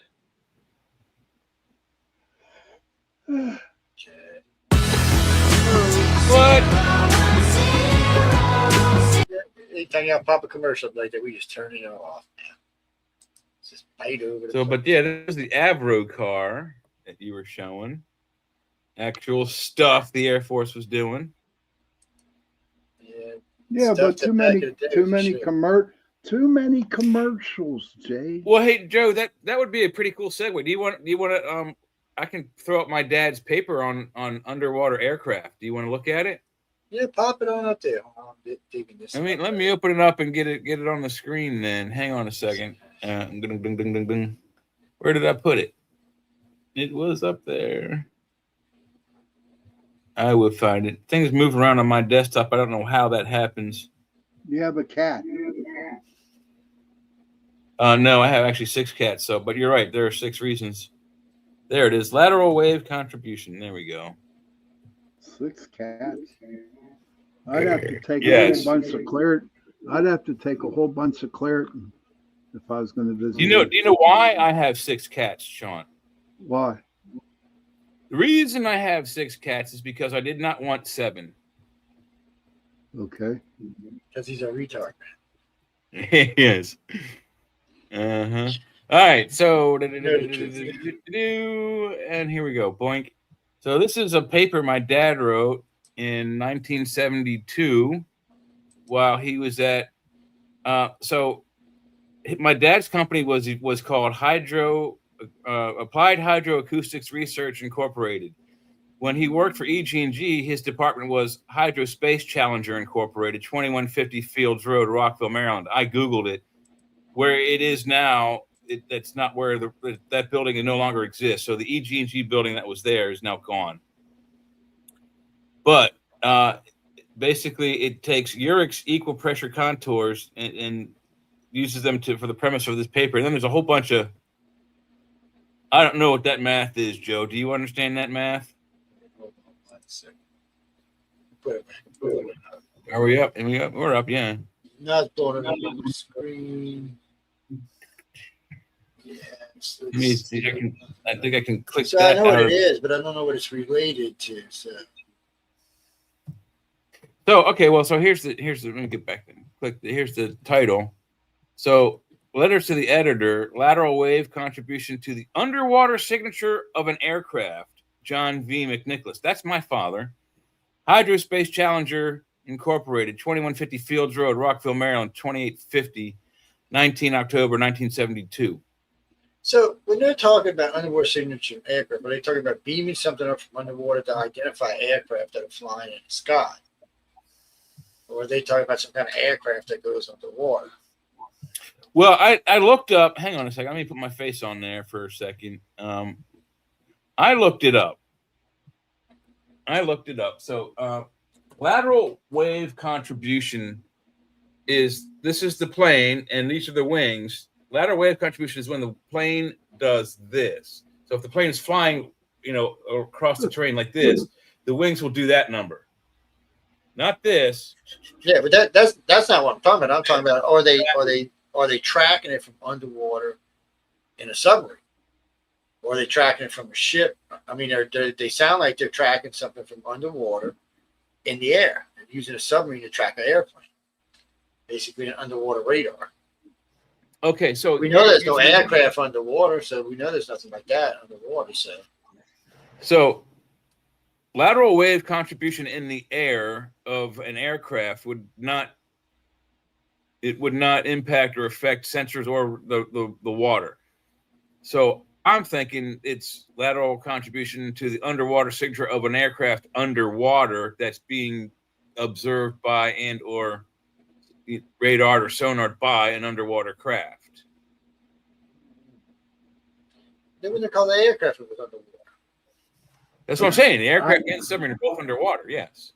I would like to express what Carrie just said. Jay surprises me the most out of all 3 of you. Why is that, Carrie? Why is that, Because I have Carrie? 6 cats. Because I have 6 cats. Oh, man, I'd have to take a whole box of Claritin if I visited you. Seriously, dude. I'm allergic to cats. I have Claritin, and I have to take one every day. But so anyway, my dad writes this paper in the 70s. I never did ask him about underwater aircraft, but my friend did ask him about underwater aircraft carriers, and the U.S. Navy and the Japanese Imperial Navy. The Japanese Imperial Navy actually launched during and before World War II 2 varieties of submersible aircraft carrier. Version 1 held a plane that could be launched but not recovered. And that plane was a seaplane that would be used for spy purposes. Usually had, a couple of dudes on board with cameras and high tech, sensors and video equipment, whatnot. And then version 2 had it could launch 2 planes and it could recover both, but it could launch either one spy plane and one fighter plane, or 2 fighter planes or 2 spy planes, any combination of the two. And the first version was actually used at Pearl Harbor to make sure that our aircraft carrier were in port.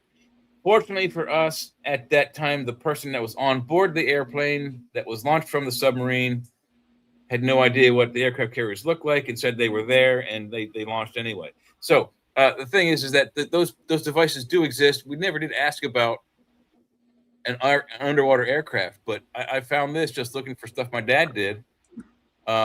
And it just struck me and it's only one page. It's just this one page, and it's a bunch of math.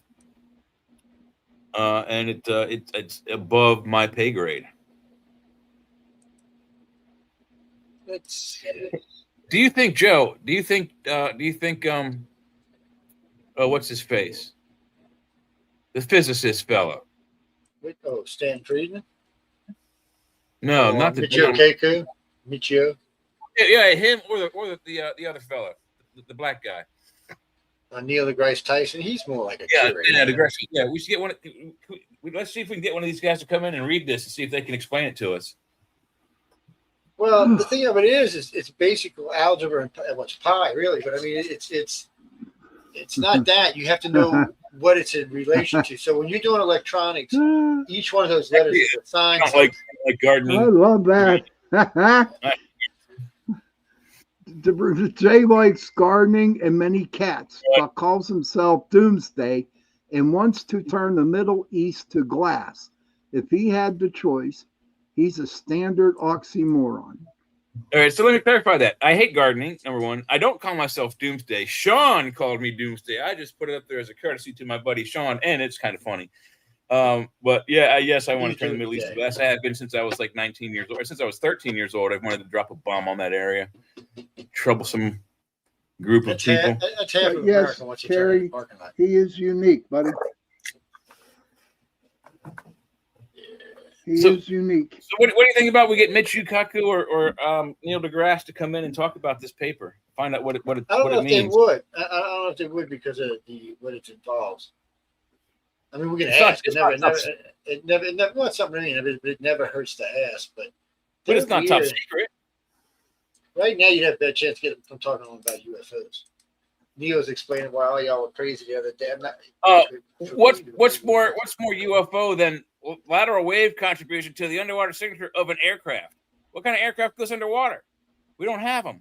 Yeah, but that's not what I think they're talking about. I think they're talking about using the underwater wave to detect the aircraft.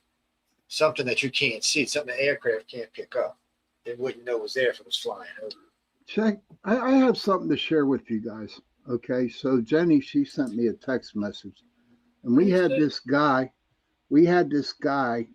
priest on as a guest.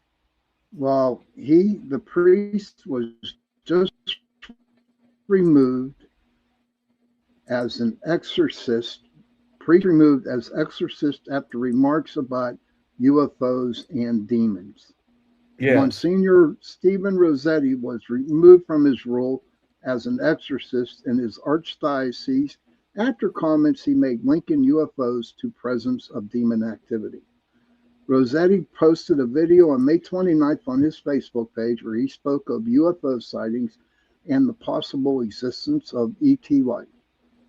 In addition to his removal, the Catholic Archbishop of Washington, D.C. said they were also ending their affiliation with the St. Michael Center for Spiritual Renewal. How about them apples? He was the chief exorcist. Yeah, he was the chief exorcist according to the story. For the I guess the East Coast. We had him on our show, Chasing Prophecy. That's cool. Oh, that's awesome. I wish I'd have known that. I would have loved. He's a nice guy. In fact, that's the only show I wore a suit jacket and a tie, Jay. I don't know that I'd be that respectful, but I'd look nice. I'll tell you this much: I would want to tell him my exorcist story. He says he warned of the potential danger involved, saying, "As an exorcist, I wanted to raise that danger, and that it is that demons like to hide. They don't want us to know what they're doing because they're more effective when we don't realize it." He went further to say, "It's my personal belief that probably many, if not most of these UFO sightings are in fact demons." Yeah. Okay. So I actually saw that on Facebook, and yeah, I do know a lot about plants. I worked at a home center, and I like nice, cool plants in front of my house, but that's about it. But I saw that article. It's like a Facebook meme or whatever. They talked about this fella, and I put my comment was simply that he isn't the first one to say this exact comment.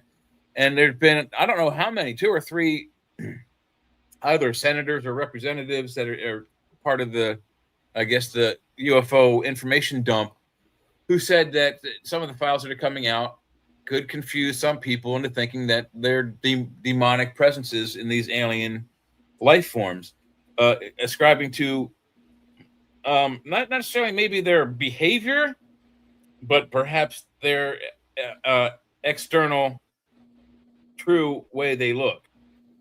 And so if that's the case, I mean, look, let's face the thing. It would be a stroke of pure 100% luck if the Greys, the Ebens, the Arcturians, the Tall Whites, you pick and there's 100 different names for aliens that have visited this planet. It would be an enormous 1,000,000 to 1 stroke of luck if any of them look even remotely like us. I'll bet most of them are like blobs of goo. And they just have such mind power that they make us see them like a walking, talking skeleton, and they're not. They're some other demonic, perhaps, looking thing. That's what I think they're trying to allude to, both the exorcism dude and these early whistleblowers of the data we're supposed to be getting this month. Well, I tell you what, man, he was the coolest guy in the world.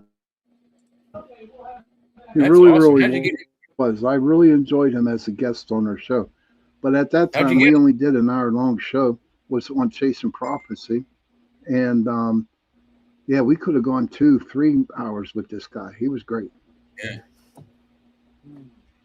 Oh, cool. Well, anyway, I'd like to get like Neil deGrasse or somebody, actual scientist, physicist, to see if they can figure this out for us. I read it, and it's one page, and it assumes that the reader has a foreknowledge of what they're talking about here. So, depending on how you interpret the title, either they're talking about how to detect aircraft with sonar from underwater, or how to detect an aircraft underwater with sonar. No, actually, I found out what this is about. And hold on, give me a second. I'll show you some things. All right, I'll grab that down for you. Okay, first off, this is to detect aircraft that have crashed in the water. That's what it actually was originally designed for. So, in one of these, but let me show you what your dad was actually working on. You're going to shit yourself. Where did it go? I keep losing this page. Okay, where are we? There we are. Let's see if we can't put this up with us. No, not like that. Then I want it in the same. Okay, there we go. All right. Hit the plus button and share screen button. So this craft I'm going to show you is. Hang on. I grabbed the wrong one. There it is. There it is. Whoa. Whoa, that's looks like the F-47, doesn't it?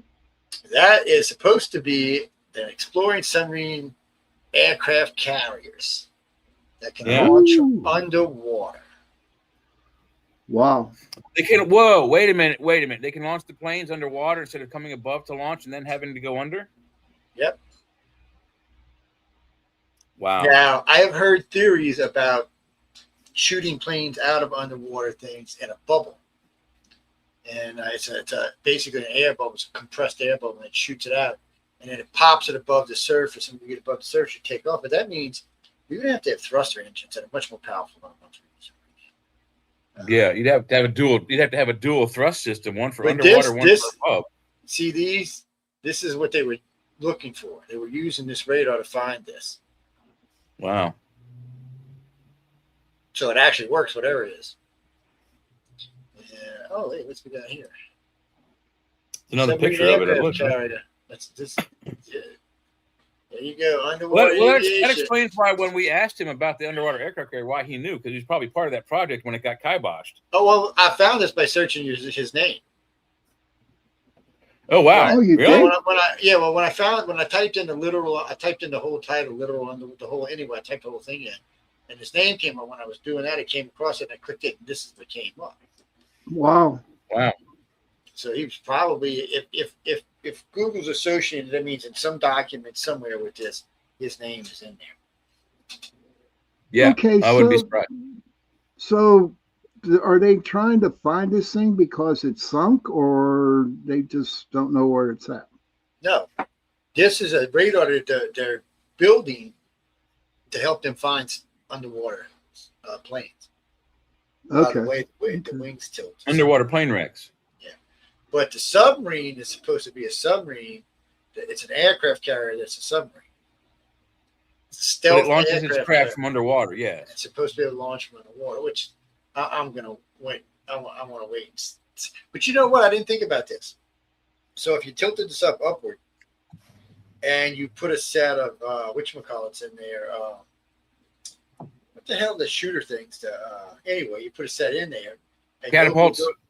Put a set of catapults in there, and kinetic catapults at that, and then shoot it out like that in the bubble so that the engines can stay running until it hits the air. It'll shoot it high enough into the air, probably 58 feet. That's enough for it to take off.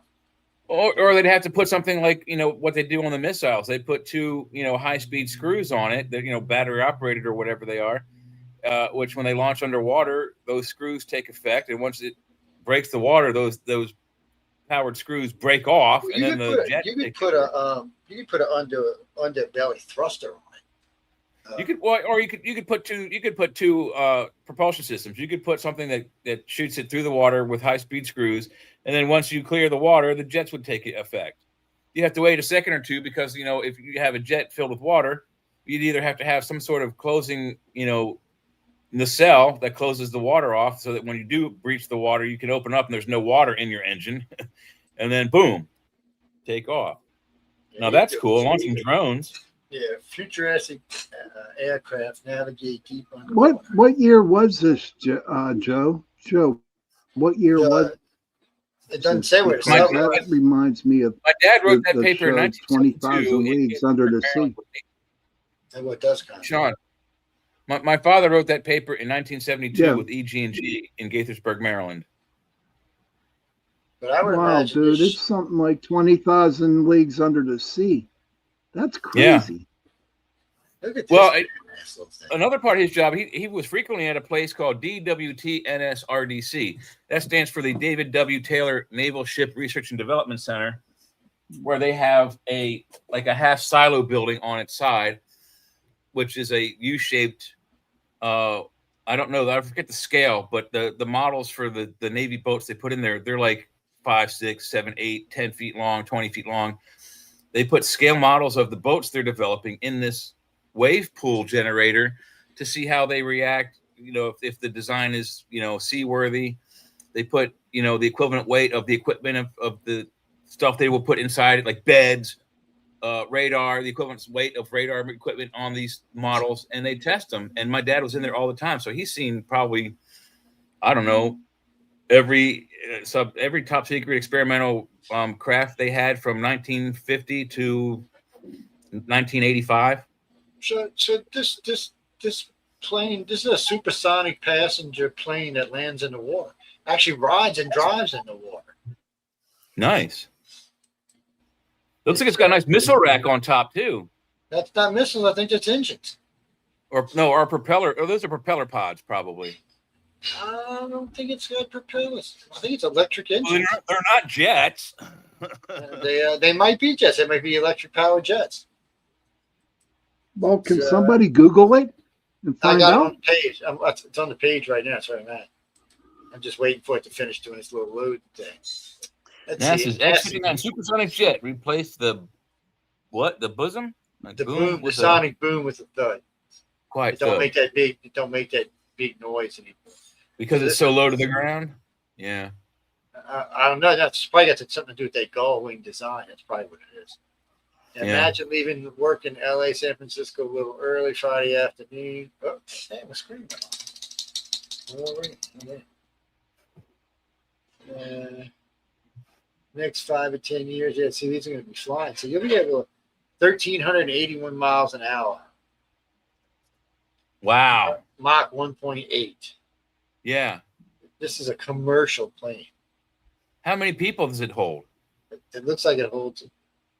Wow, look at this thing. It's a big old long nose on it. It looks like it hold about 40 or 50 people or something like that.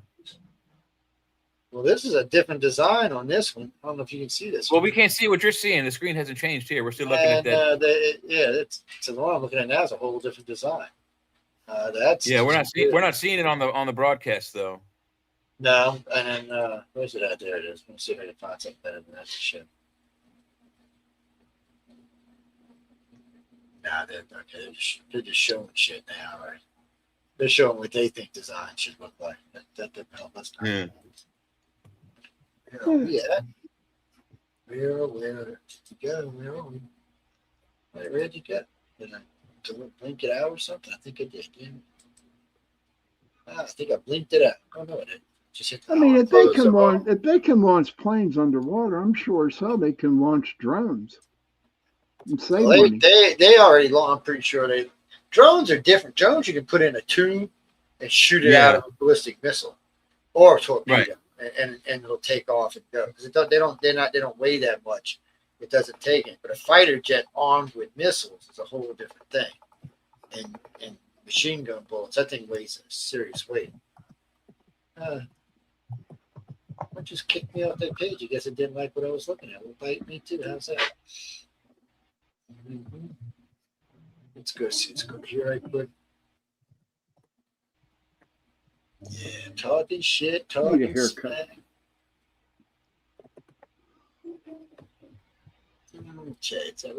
Hey, Carrie, do I need a haircut?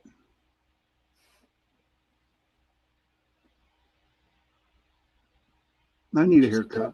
She said, don't be talking dirty to her. I mean, it's too early for Santa Claus look. It's never too early for Santa Ho-Ho. Mr. Ho-Ho.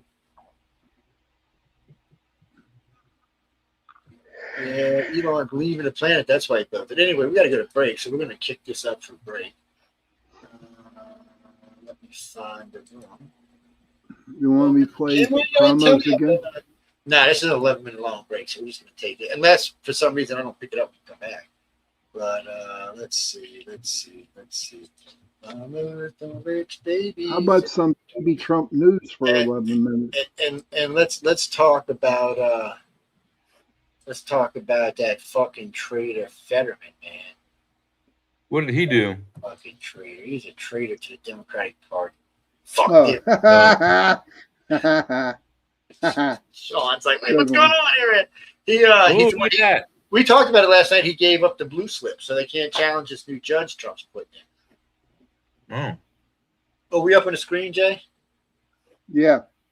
Okay. Yes. This is one of our favorite topics here, the F-47. Reaches speeds no fighter was supposed to hit. The one that China says is a piece of junk and is fake, not real. Even though ours is flying and theirs is not flying, but still. But this one is ours? This is ours, yeah. Here we go. Mach 2, twice the speed of sound, over 1,500 miles per hour. The F-22 could do it, but every stealth fighter that came after it, including the F-35, was slower. Not because engineers failed, because speed and stealth were enemies. You could not have both. That was the rule. America just broke that rule. The F-47, the most classified fighter jet in American history, is built to hit Mach 2 and beyond, while being more stealthy than anything that has ever flown before it. Engineers said it could not be done. Stay right here, because what the U.S. Air Force just Platforms pulled developed off in the 70s. changes These come from. everything. Before we get into how they did this, you need to understand why it was considered impossible in the first place. Because once you understand the problem, the solution is going to hit you twice as hard. This is about a 50-year engineering barrier that every country on Earth believed could never be broken. Russia couldn't break it. China couldn't break it. Even America's own engineers called it an unsolvable trade-off. And then they solved it anyway. Let's go back to where this started. Through the 1970s and 80s, American jets were built for speed first. The F-15 Eagle hits Mach 2.5. The SR-71 Blackbird pushed Mach 3.2. Speed was the whole strategy. Then the threat environment changed. Enemy radar got more powerful. Missiles got smarter. A big, fast, easy-to-detect jet was no longer a survivor. It was a target. The answer was stealth. But stealth came with a brutal trade-off. When a jet flies at high speed, friction between the aircraft and the air creates enormous heat. That heat destroys radar-absorbing materials, the coatings that make a jet invisible to enemy radar. They crack, they warp, they stop working, and the moment that happens, your stealth is gone. This is exactly why the F-35, America's most advanced in-service stealth fighter, tops out at only Mach 1.6, slower than jets from the 1970s. Not because the engineers ran out of ideas, because going faster meant heat levels that would burn off the stealth coating. The physics wouldn't cooperate. The F-22 was the one exception, Mach 2.25 with stealth intact, but it cost a fortune, and the Air Force could only buy 100. Because the skin is exotic metal. Not enough for today's threats. So for 30 years, the rules stood. Speed. The OLED S95A with glare-free technology. Commercial. Skippy.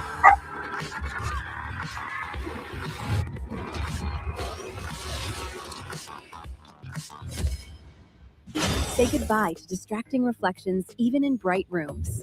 The bold yet sleek float layer design elevates your room decor and mounts flush against the wall for a refined, sleek look. Explore over 5,000 inspiring works of art from how much does that cost? artists $5,000 a foot? with exclusive artwork and curations only available on the Samsung Art Store.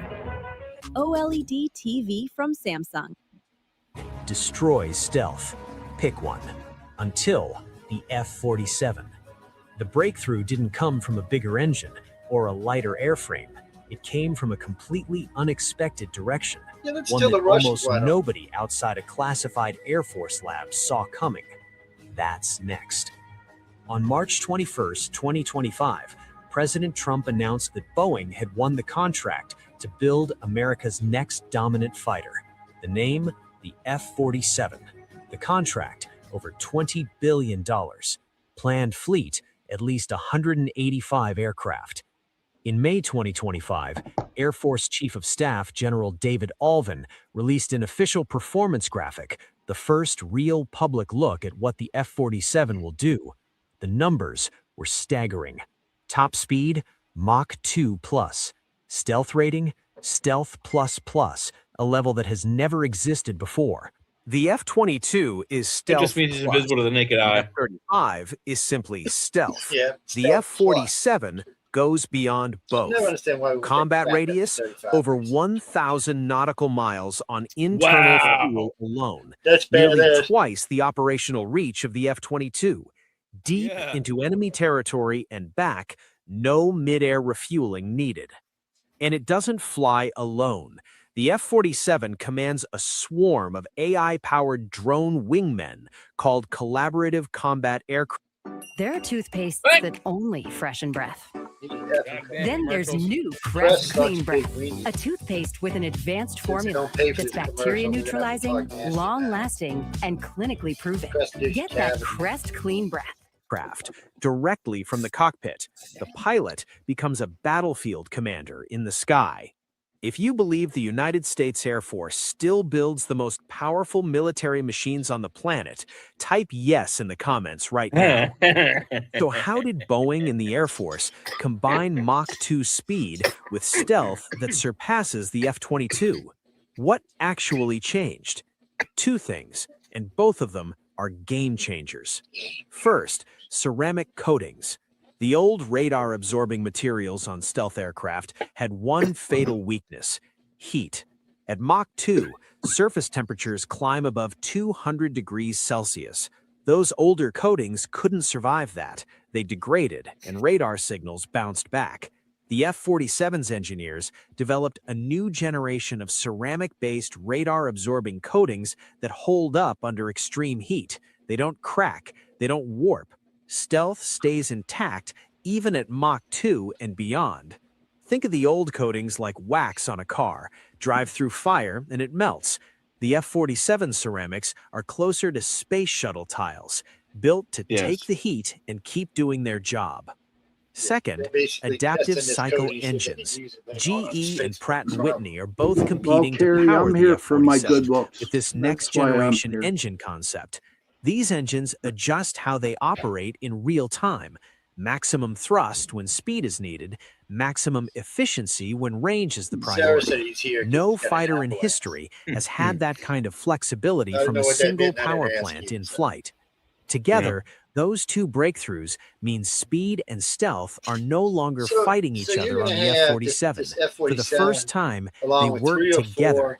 That is what breaking a 30-year rule looks like. But here is what almost everyone is missing. The speed and stealth are remarkable. They are not even the most important thing this aircraft does. There is something else, something that changes how air wars are fought. I went to Men's Warehouse, the bowling God damn it. that use chill flex, which helps keep It cool has the under ability pressure. to be a eye in the sky, About like how they lost the fashion game before they even set foot in Rolling Thunder lanes. Please roll. Oh, I'm rolling. I rolling.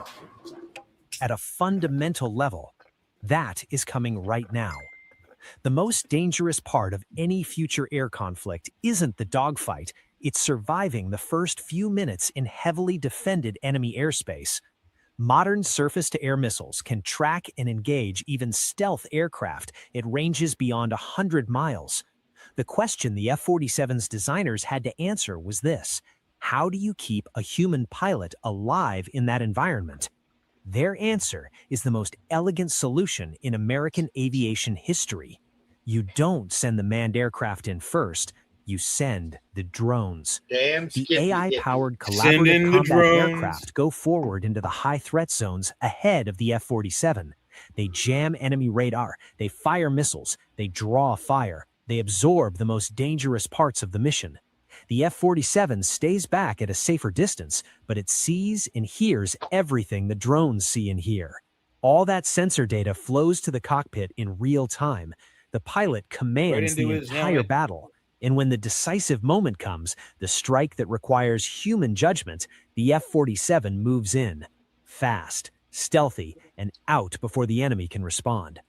This is not just a better fighter jet, it is a completely new model of air superiority, crewed and uncrewed working as one force under one American pilot. The same American ingenuity that gave the world the F-15 and the B-2 stealth bomber built this. That spirit has not gone anywhere. If this aircraft is this capable, why hasn't it flown yet? And where does China fit in? Both answers say a lot about the world right now. Stay with me. The F-47's first official flight is scheduled for 2028. That might sound far off, but Boeing was not starting from zero when they won the contract. That's wrong, fella. Secret NGAD demonstrator aircraft have been flying since at least 2019. According to DARPA, those test planes logged several hundred flight hours before the contract was ever awarded. The design was already proven. The first production F-47 was already being built by the time the announcement was made. That kind of head start almost never happens in a major defense program. It happened here because the urgency is real. China is developing its own sixth-generation fighter programs. They have the resources and the intent. Major General Joseph Kunkel of the Air Force said it plainly. After studying every possible option, there was no viable path to air superiority against a modern, advanced adversary without the F-47. Nothing else comes close. Now look at the official numbers side by side from General Alvin's May 2025 graphic. The F-35, Mach 1.6, combat radius just over 1,000 kilometers, stealth. The F-22, Mach 2 plus, combat radius 950 kilometers, stealth plus. The F-47, Mach 2 plus, combat radius over 1,600 kilometers, stealth plus plus. That range figure is the one that should stop you cold. The F-47 reaches farther than the F-22, farther than the F-35, and farther than almost any tactical fighter ever built, while being faster and stealthier than both of them. In the Pacific, where distances are enormous and getting to the target is half the battle, that range changes everything. Congress approved $2.58 billion for the F-47 in fiscal year 2026, plus an additional $400 million to accelerate production. The national commitment is total. It also makes you fast enough to outrun missiles. Because I'm always here for the latest on health. Especially learning about taking next steps. Discover Mounjaro today. Kilimanjaro, get off my street. Speed that was ruled impossible. Stealth beyond anything before it. Range that redefines what a fighter can do. And the ability to command AI drone wingmen from a single cockpit. The engineers who built this, the test pilots who flew those secret X-planes in the desert for years without recognition, and the Air Force leaders who refused to let this program die, they broke a rule that held aviation back for 3 decades. That is what America does. If this gave you something worth thinking about today, a quick like helps like a this little channel plane reach you would more throw in people your who yard. care about what American military strength actually looks like. And if you want more content like this, Raggedy ass you up. already know what to do. I mean, we can get So, after well, me to that was resettle an to informative after- video. He was right about one thing, but wrong about just about everything else.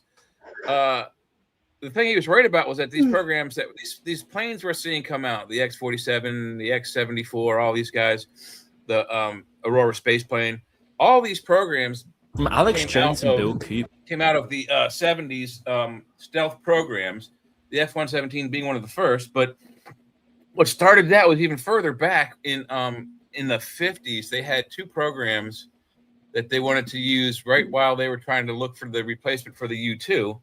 And the first program was the A-12. The second program was Have Blue. And these Scientists two programs, spent What would happen if Iran got Hold on, Jay, mad let me and started read Third this. World War today? Iran would get ready for war and would attack Israel first. All right, sorry, man. Go ahead. these contractors usually ran concurrent programs to compete for different contracts. So we had the A-12 and the Have Blue competing for the replacement to the U-2. The A-12 won. They benched for the time being while they developed the SR-71 out of the A-12. They benched the Have Blue, and then that program actually had 2 different working models when it was benched. After the 71s came out, they took the Have Blue program, split it into 2 different contractors, and that's where we got the F-117. So that's what kind of actually does happen. So he's wrong about that. That's how the actual contracting works. Is that these planes didn't come up out of a necessary need or out of emergency. They had been working on them for the last 35, 40 years. Number one. Number two, that also means that they had at least one full-size mock-up that actually had all the equipment working and running, meaning engines, cockpit, flight surfaces, all that stuff. So, so that means they've been flying for at least 10 to 15 of those years. So he's wrong about that. What we're going to find out about the X-47 is that it's going to be mostly an entirely drone package. I don't think they're going to make any human piloted ones. If they do, it will be after it proves itself as a drone platform. Wait. The F-47 already has pilots. What do you mean? You lost it. I thought they were trained. I thought they were turning it into a drone only platform. No. So F-47. This is how this works because they don't trust drones yet. So the F-47 has 4 or 5 drones that's going to be with it all the time. So it's just basically a smaller version of the F-47 without a pilot, which means it has no G-force limits. Well, which one is going to be the drone? Because they did have or is it the X-74 that I'm confusing for the X-47? No, you're getting confused with that one the Navy has, the X, which I think is the same name, same letter, but a different. Yeah. No, different letter, same number. I think it's X-47. It's like YF. Yeah. Something like that. Yeah. So, which I might have that up on the screen in a second, but the F-47. So the F-47 is going to.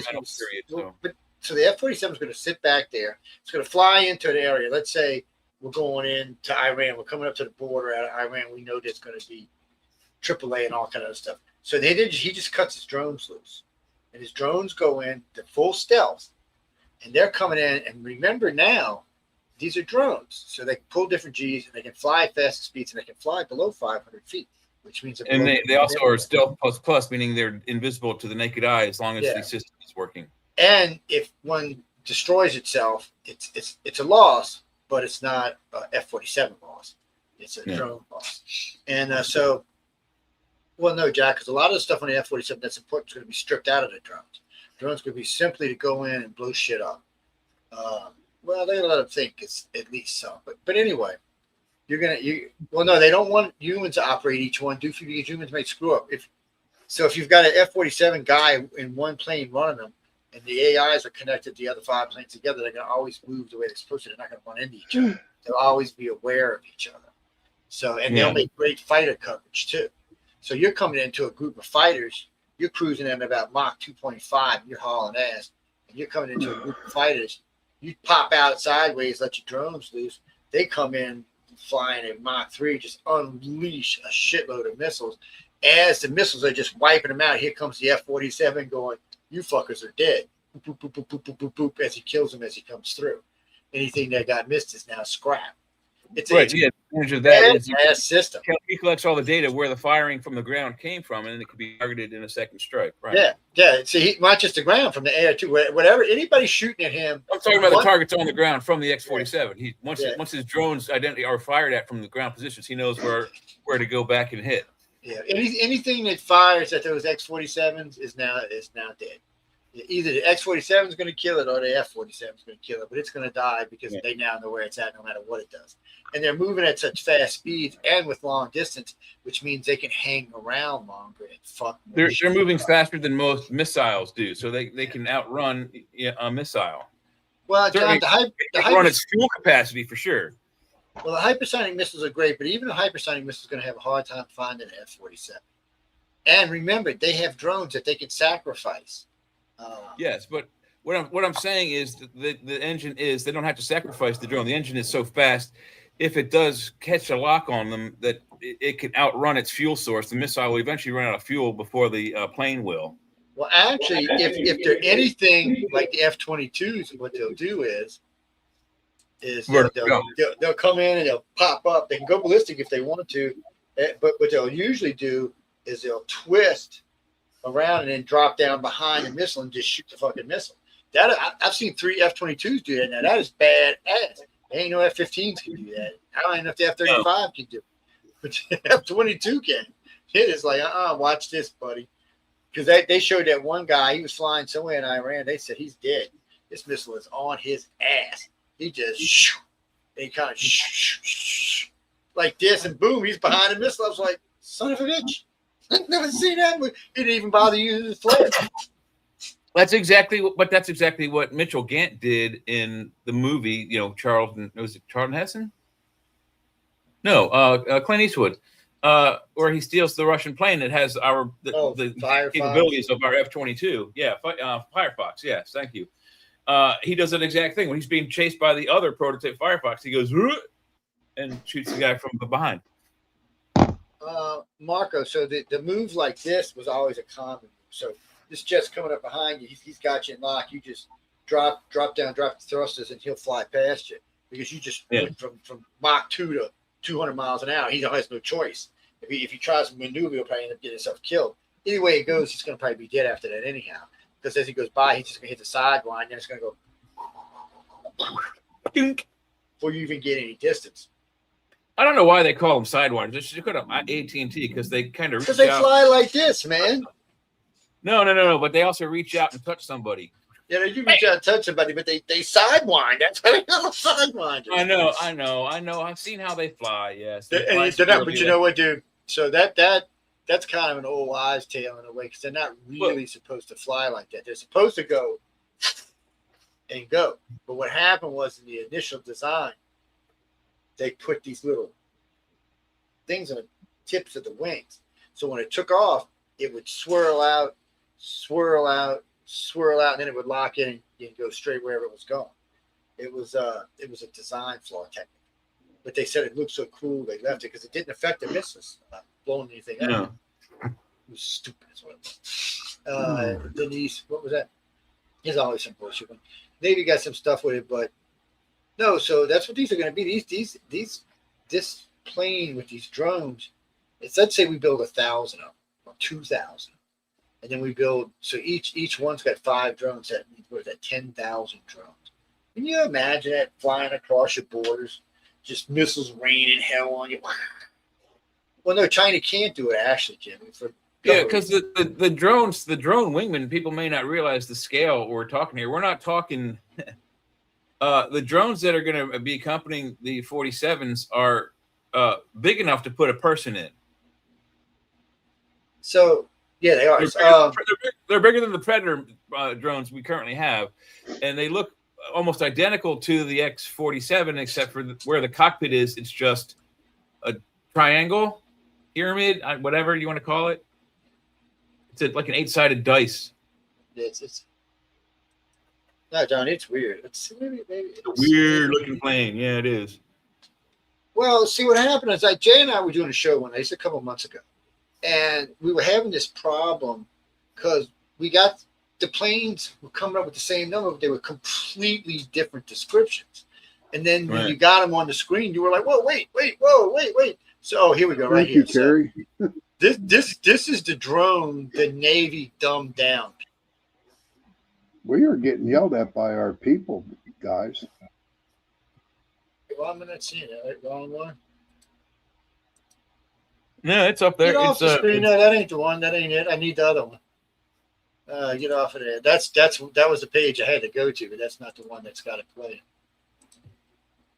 Well, there it is. 47B was a successful step in the U.S. Navy's quest to build the first carrier-capable unmanned aerial vehicle. Says, cool. Y'all came up the from your promising air Pegasus bunkers. project of the early 2000s. The service teamed up with its industry partners and developed a truly outstanding piece of engineering, a strike fighter-sized drone. Go back. Throughout the 2010 era, a strike fighter-sized. The service teamed up with its industry partners and developed a truly outstanding piece of engineering, a strike fighter-sized drone. Hey, Mitch. Throughout the 2010s, the X-47 underwent several modifications and a subsequent series of special tests that not only proved the concept was feasible, but demonstrated the machine's reliability. There it is. The expectations were sky high, and it was now time to prove if such advanced technology could be readily exploited, or if the mighty UAV was too progressive for its time. I was drawing pictures of those things in the 1980s in high school. It barely needs any room to get off the ground. Proof of concept. Yeah.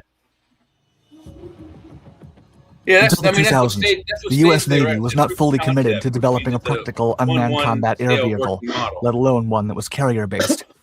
But then, the Sea Service partnered with the Air Force, Boeing, and Northrop Grumman in a concept exploration program led by DARPA to come up with a single solution for both services. The specifications called for an aircraft capable of deck launch and recovery, integration with command and control systems, and viable operation amidst a carrier's electromagnetic interface. Needless to say, the airframe had to withstand the corrosive effects of salt water. The Navy's interests included deploying the UCAV for reconnaissance missions as a means to penetrate into protected enemy airspace and identify targets for upcoming raids. Hence, in early 2001, the service awarded a contract to Northrop Grumman to develop an unmanned combat air system demonstrator that would be known as the X-47 Pegasus. The resulting demonstrator turned out to be a simple black arrowhead without a vertical tailplane. It had a leading edge sweep of 55 degrees and a trailing edge of 35 degrees, and 6 control surfaces with 2 Now they elevons figured and out how small to do flap vector structures. thrust. The tails are going. Plus, it was powered by a single Pratt & Whitney Canada JT-15D5C small high bypass turbofan engine. While the flight test program did not involve weapons I was delivery, drawing pictures the of that aircraft was very equipped with aircraft 2 in weapons 1980s bays, in able high to school. carry a 500-pound dummy bomb to simulate operational loads. Besides, the Pegasus would evaluate technologies for carrier deck landings. Nevertheless, the joint endeavor was terminated in 2006, and each service proceeded with its own projects. Consequently, the Navy selected Northrop Grumman's proposal for further development. The Planet Fitness Black Card. Access any location, bring a friend anytime, and recover in the Black Card spa. Who hits? Whether you're a professional or just love getting hands-on with your home projects, Harbor just seems disgusting. Consistency. Almost an entire decade. How long is this In thing late anyway? 2008, 11 minutes? Wow. the Air Vehicle 1 prototype was completed and rolled out in Palmdale, California. But further work was needed due to its software's complexity. A year later, the aircraft underwent active towed taxiing tests, but didn't actually try taxiing under its own power until early in 2010. Formal flights started later than initially planned, with the first flight taking place in early 2011 at Edwards Air Force Base. However, the first flight performed in cruise configuration, with its landing gear retracted, wouldn't happen until the fall. Meanwhile, AV-2, the second demonstrator, first flew towards the end of that same year. Although the 2 demonstrators were initially planned to go through a 3-year test program, their performance was so consistent that That's preliminary unusual. They don't tests usually ended build 2 after barely demonstrator 16 models. flights. Wow. Soon after, the Well, Navy that's continued making with sea testing trials, fast. namely carrier That's what launches and happened. recoveries, and also They usually autonomous budget for in-flight 2 in case the refueling. first one breaks. Yeah. but Mish they don't has know. a Vessels were eventually question. refitted with aerial refueling equipment What? and software for the next stages. Notably, there Joe, were Mish What? has a question. What you got? Can they Mitch? make a plane to keep out of gravitational forces? Yes. Wait, what do you mean? 100%. Yes. What do you mean? Boy, a plane. Well, I think she's looking for. Is there one with a gravitational gravity drive engine? The answer is yes. There are several models we have. There's at least 2 that I know. There's the Flux. Well, it's actually an Aurora, but it's called the Flux. And then there's another version of the TR3B. There's 2 versions of the TR3B. One runs on a magnetic drive. One runs on a gravity drive. And it's really weird because when you hear them talk about the drives, they both kind of operate the same way in pushing and pulling. But one uses gravity and one uses fields. One uses mercury. One uses gravitational fields generated by a stable radioactive material. So both of them do the same thing. One grabs hold to the magnetic field on the Earth and it starts pulling it through the ship. And as it does, as you pull along, you get faster. Each hand over hand over hand over hand, you get faster each time. Well, the gravity one works the same way. The only difference is it's using the forces of gravity of the planet to send you along your way. But it's not like people think. People don't think. When they think gravity drive, they're thinking, oh, it's like pushing. But it's more like it's pulling. No, Joe's not. Joe is not in the can. And Shelley Mish says, does it perform like a UFO? Kind of, sort of. So the difference is like you can call the 2 different drives. One is more like an electromagnetic gravitic. The other is more like a fission gravitic. So the first one, it would be like it's being drawn forward by its opposite charge. So if the ship is positively charged on the outside, the negatively charged ions in the air draw it forward. Whereas with the gravitation one, what happens is it creates a larger bubble in front of the ship, which kind of draws the ship forward. That's the difference, how they work. No, Jack, you're thinking of something else. That's using slingshot stuff. That's as you send people around and you sling people around the Earth 4 or 5 times at a cheap speed, and then you sling them out, and then you sling them to the sun, and you sling them to Jupiter. And then by that time, they're doing 200. For the gravity bubble, your ship is like covered in a bubble, and then in front of it, it creates a larger bubble that kind of your ship just kind of falls into. And where that bubble goes, that's where your ship goes.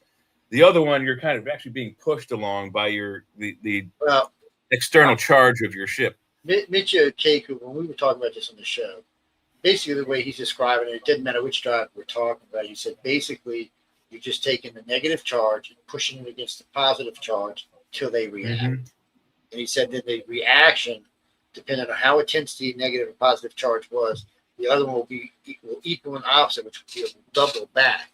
So that's what gets you going. It's that's simpler than how it works, but it's as close as you can get in a layman's term. Now, there's an engine that I had proposed when I was young, which is basically take a nuclear reactor, run it up to overload, bring it to the point where it's going to overload, let all that power push up, fill up, push against everything, and then just have a port that opens and releases it. And you would get instant thrust. You'd get mega thrust. You'd 1,000,000 miles an hour easy or more. It'd be the easiest way to get to light. But then you'd also, what you'd be spitting out the back end would be poisonous radioactive debris. That's who cares? You're in space. It's all over the place. It's not anything new. So, and you're not going to use that engine to land or take off with. So, nah, Jimmy, I wouldn't. Frankly, an engine like that was going to probably be on a bigger ship, probably a ship that will mainly probably stay in orbit. It'll probably be one that comes out in pieces or something, part of it stays in orbit. Because, well, it depends on the drive. I mean, if you're only going from here to Mars and using a drive like that, well, then the radiation contamination will be gone, after a couple of years. But if you're, say, going to Proxima or somewhere further, it could be decades for that radiation.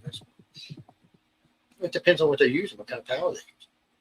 Right now, so right this moment, Jay and I have talked about this on UFO Undercover, but they're developing drives. So there's a light drive that we've talked about that runs off a light. There's no moving parts in this engine at all. What else moves faster in the universe than light, right? So, and then there's a couple of other drives.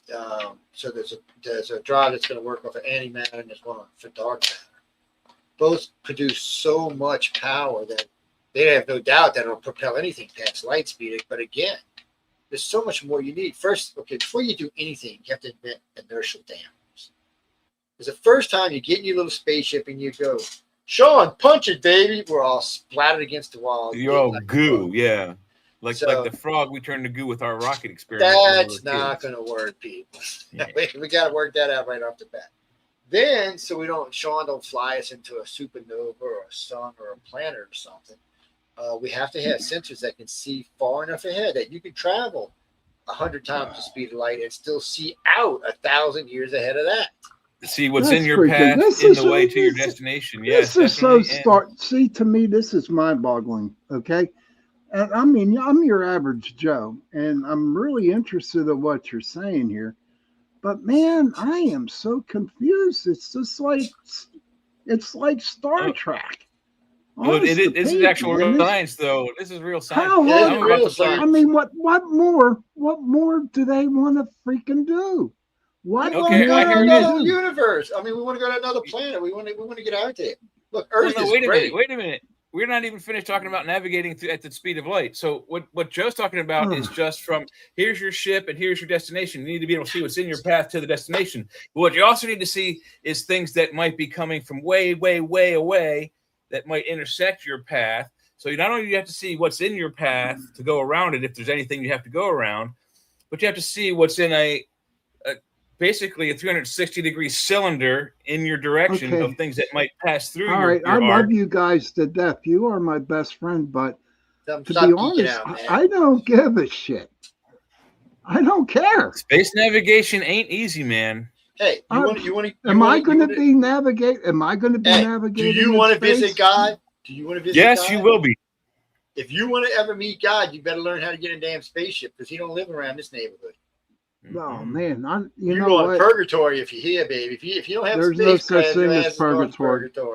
There's no such thing as purgatory. There's no purgatory. Kevin, that's what they said about the train. The human body can't survive going 25, 35 miles an hour. They were wrong about that. Let me ask you this, Joe. Do you want to go see God?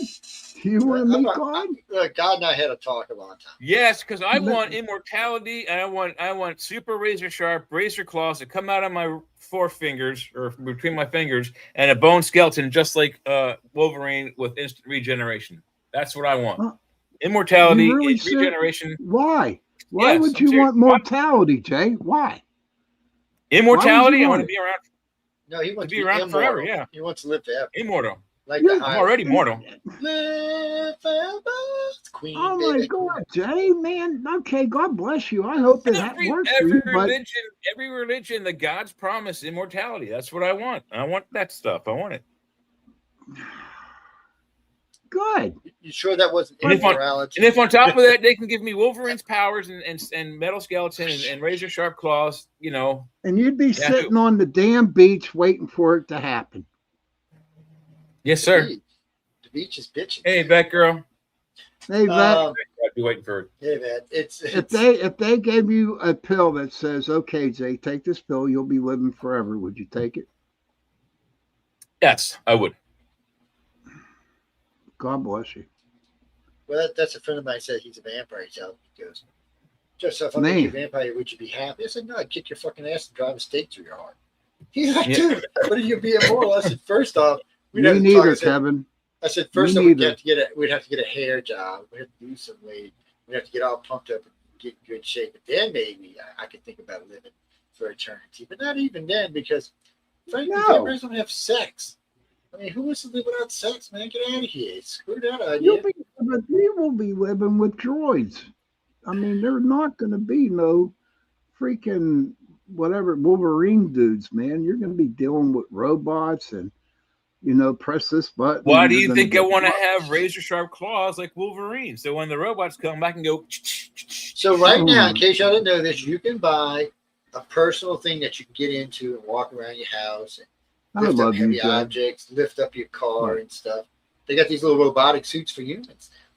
And they're gonna start selling. I said next year, a year after, they're gonna start selling your personal robot for your house.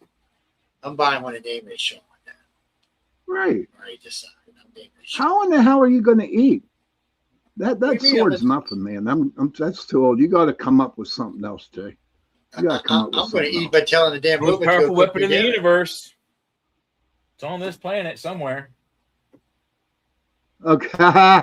Mish said, "Oh, Jay, come on. You would cut something off when you went to that boo."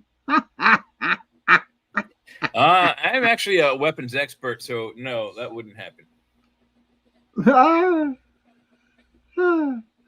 Good one, Mish. You know what a loo is, right, Jay? It's a toilet. Yes, I know, Sean. Okay. Just want to make sure. Just kicking me up balls next time. Anyway, where are we at on this thing? Let's go back to this. I don't know, but ever armed.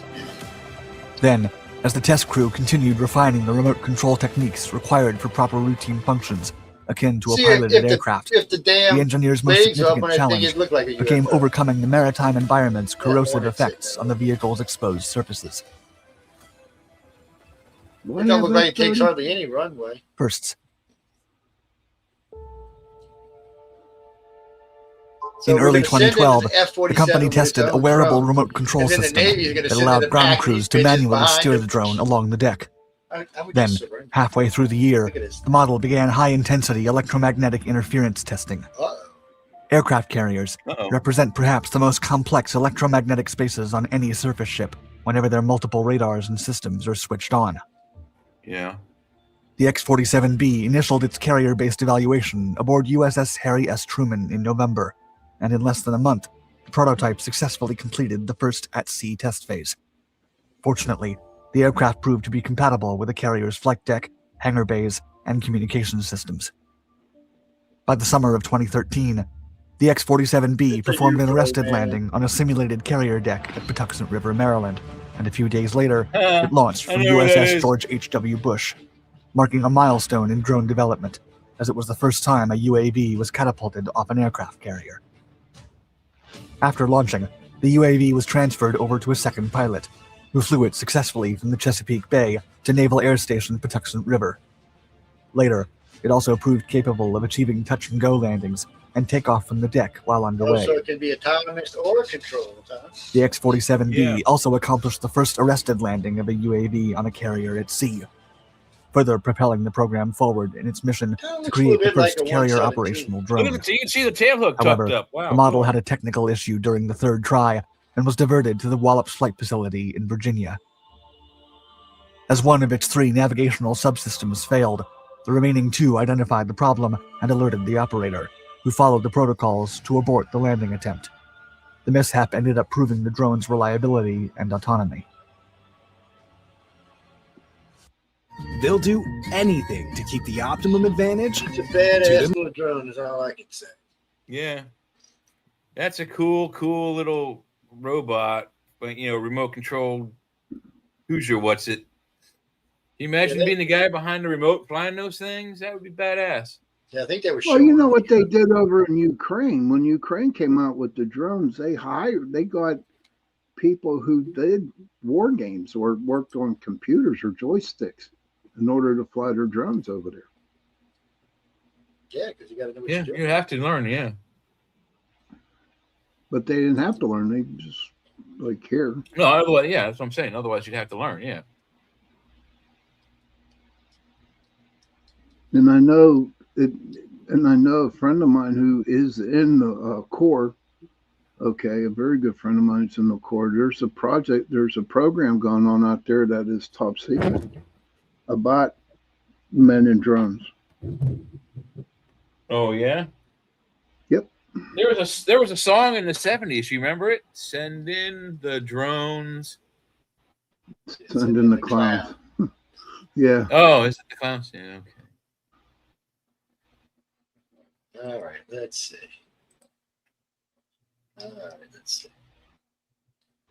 Trying to find. Good question. Right.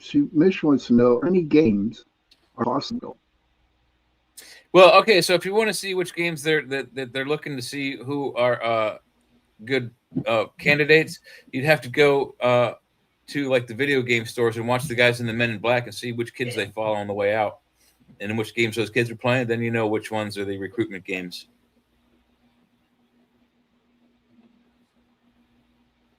Let's see. Otherwise, you're living in chat rooms No, until you find it. That's on my bucket list.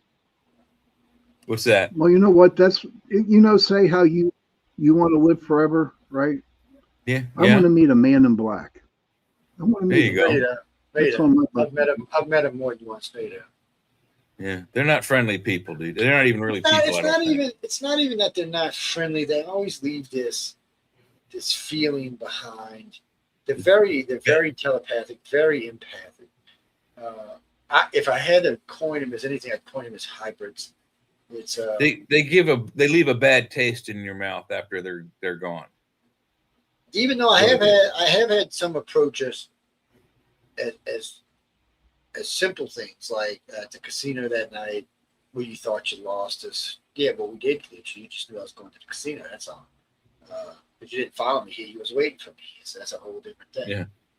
Or like when they came out to the job site to tell me to stop talking about the alien agenda.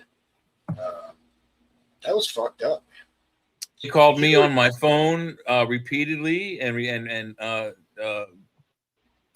when they didn't directly, but through indirect innuendo, they threatened my life.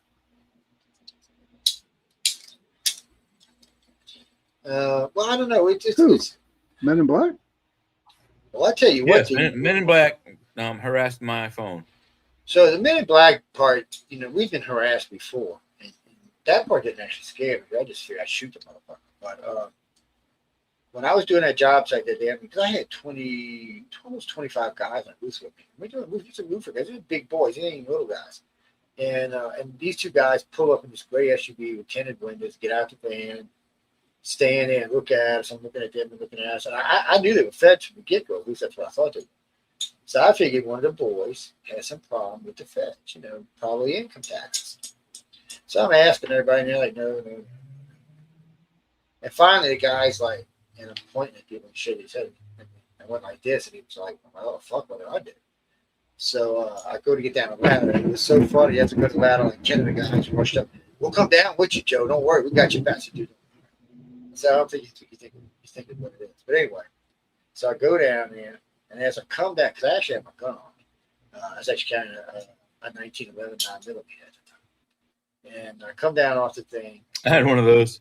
Yeah, well, they're good little guns. I mean, they're not the best. Yeah, they're good little guns. I had a Springfield 9mm 1911. It was nice. I liked it. Yeah. So as I come down off the ladder, my jacket slipped this way so you could see the gun, right there. So when I hit the bottom step, your boy unbuttoned his Armani suit with one finger and pushed it back over his 9mm so I could see it. And as your boy came around the other side, he did the same thing so I could see his Glock. So this is like some fucking Western. I'm thinking, we're going to have a shootout. Is what's going to happen here. Right. I'm thinking, bitch, between you. Boom, boom, boom. But you see, the bad part is what they wouldn't have known is the boys on the roof, half of them probably had guns too. So it would have been like, okay, corral. Right. Don't forget the guys on the roof. There'd have been raining bullets on their heads, man. I was like, so anyway, so I walk over. And the guy's like, he knew who I was right off the bat. And he starts this really pleasant conversation. We really like what you do. We're happy how you talk about this. And we're happy you started out with USA and started waking up the country. It's nice that you let us interfere in the calls and ask questions and stuff. And he went on for about 10 minutes. And then he said, he said, oh, I like what your wife's wearing. He described her outfit. She's sitting in the waiting room with her, waiting on her doctor right now. He's busy with some other patient. She even described the other patient. And then he said, oh, wait, looks like she's going in now, which means he had somebody fucking there. So then he tells me where my son's at and what he's doing. I said, oh, look, I get the message. I said, what the fuck? And I said, because at this point, it wasn't threatening me. He was threatening me. So and he knew that would work more efficiently than threatening me. So I said, and I asked him, was that thunder at your house? Oh, yeah, that was a bad one. It rattled the windows. Wow. He goes, we just don't want you talking about alien agendas. I'm like, why? I said, it's speculation. She said, you know damn good and well it's not speculation. And he said, you're not supposed to be talking about it. He said, you've been told before that you have freedom that other people don't have about talking about shit. But if you're going to abuse it, then there's going to be consequences. I was like, well, we're trying to abuse it. I was doing my fucking job and talking about alien agendas. And matter of fact, I was talking about alien agendas with fucking Alfred Weber of all people. That's what it all started with. But he was a science advisor, not the science advisor for Jimmy Carter, one of his science advisors. And I was like, well, I said, that's what you want. I'll leave the alien agenda. I just want to talk about what I think they're here for, what they're doing here, and why they're here. I said, I didn't realize it struck such a hard nerve. So then I went home and sat down and listened to the show and realized, oh, shit, that's why it struck such a hard. We got to really into some detailed shit. And then we had some people call in that were definitely somehow affiliated with some programs because they had some deep ass shit. And then so about 3 weeks passed. I go to pull archive. Archive's nowhere to. What the fuck? So I called Jeff. Jeff said, they cleared everything, Joe. He said, as far as I know, there is no copy of that anywhere. Period. He said, I don't have one. They wiped. He said, not only they wiped like it's his last 2 months worth of work off his radio station. 16 inside Iowa. So she was like, well, that's. I said, well, that fucking sucks. A couple months go by. I get a email with an attachment. I'm really funny about attachments and emails. So I look at it. And I said, well, you know what? I said, I got an old computer that's not connected to the web. I'll open it in there. And I did. And it was the fucking archive. Wow. Clean, crisp, nothing on it. I checked it out for viruses. It was the archive. And the stamp came out of, I'm pretty sure, Norfolk. Wow. That's a Navy facility right there. Norfolk, Newport News. Yeah, it's a big one too. So I was kind of like, we used to get a lot of problems out of Norfolk. We used to get, Norfolk used to have a hacking facility. It had a facility that all the time you'd see it. What they would do is they would do denial of service attacks by just pinging the shit out of your servers until they crashed, or pinging the shit out of your router until it crashed. Well, the new ones you can't really do that to. So they'll just divert it to somewhere else. They'll send it down to hell or something. Yeah, I'm getting hungry. I think I want some cake and ice cream. Ooh. Kerry, you talk too damn fast. How you like that? That's it. Where's the bounce button? Give me a damn bounce button. I'm bouncing this person. No, oh, you're talking about what I said earlier. So when Jay and I first did this research on this new Navy drone, the Navy designed this drone, not the X-47, but a different one, that it basically was like out of a horror movie. It came alive, basically. They had to dumb it down. They said it was too smart. I don't know what the hell they meant by that, but they said it was too smart. Yeah. The admiral in charge said it was so smart that it was super scary. His worked. And they dumbed it down. I don't know what it was about. And they decided to scrap it and went with a whole different drone. The X-47 is badass. I don't know what fighter jet they're going to get. Maybe I don't know if they're going to get the F-47 too, or if they're getting something else. I haven't heard about a new fighter from the Navy. But also the funny thing is people may not realize this. Area 51, mainly the design for that, the reason for building that was for the CIA, and it was built by we talked about them earlier in the show. EG&G was it Edgerton, Germershausen, and Greer. They built the facilities, initial facilities there, and they're no longer a contractor. They've been absorbed by other military-industrial complex contractors and no longer exist as a entity. However, the Navy has facilities out there. Just FYI. Found Nevada. But Area 51 and S4 and Area 53 and 52, yes, the Navy has facilities within the Nellis range. Let's see. Current status, current selection. The Pentagon has approved program for postponing the select J 26 design at the F8XX military machine. Northrop Grumman was eliminated early in competition. F8XS engines, AI, estimated up to 1,700 miles. Mach 3.5.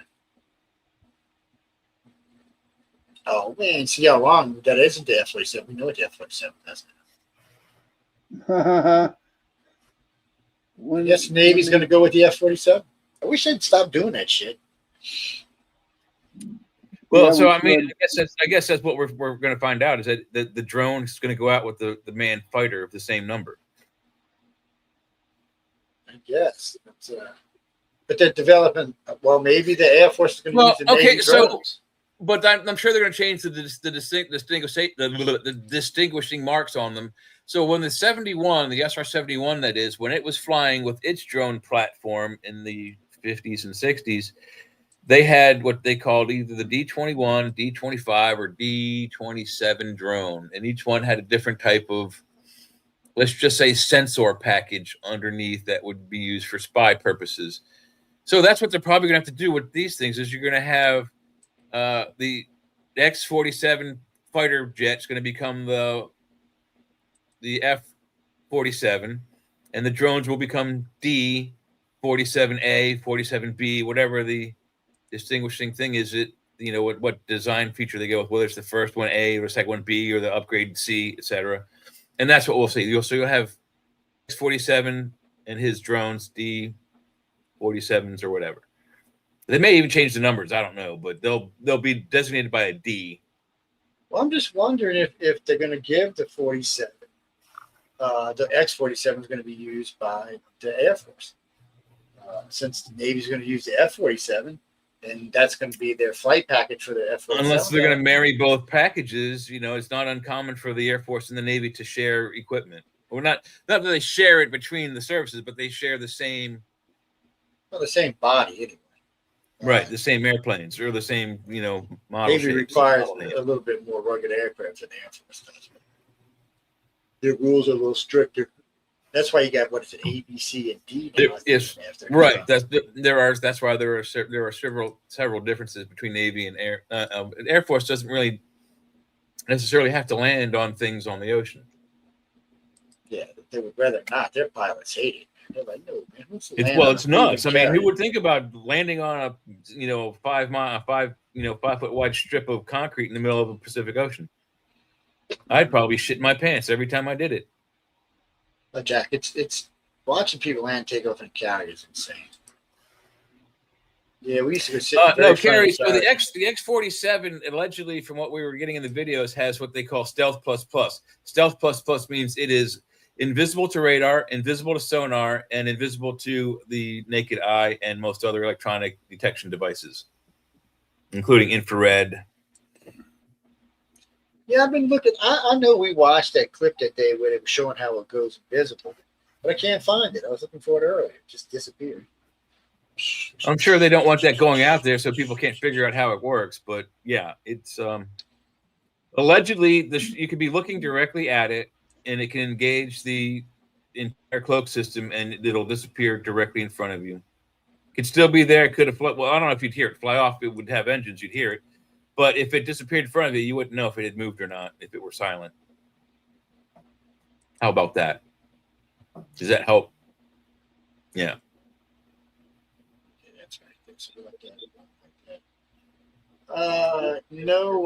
Paper Tigers up next. It's a new show, called Paper Tigers. They're up next, yeah.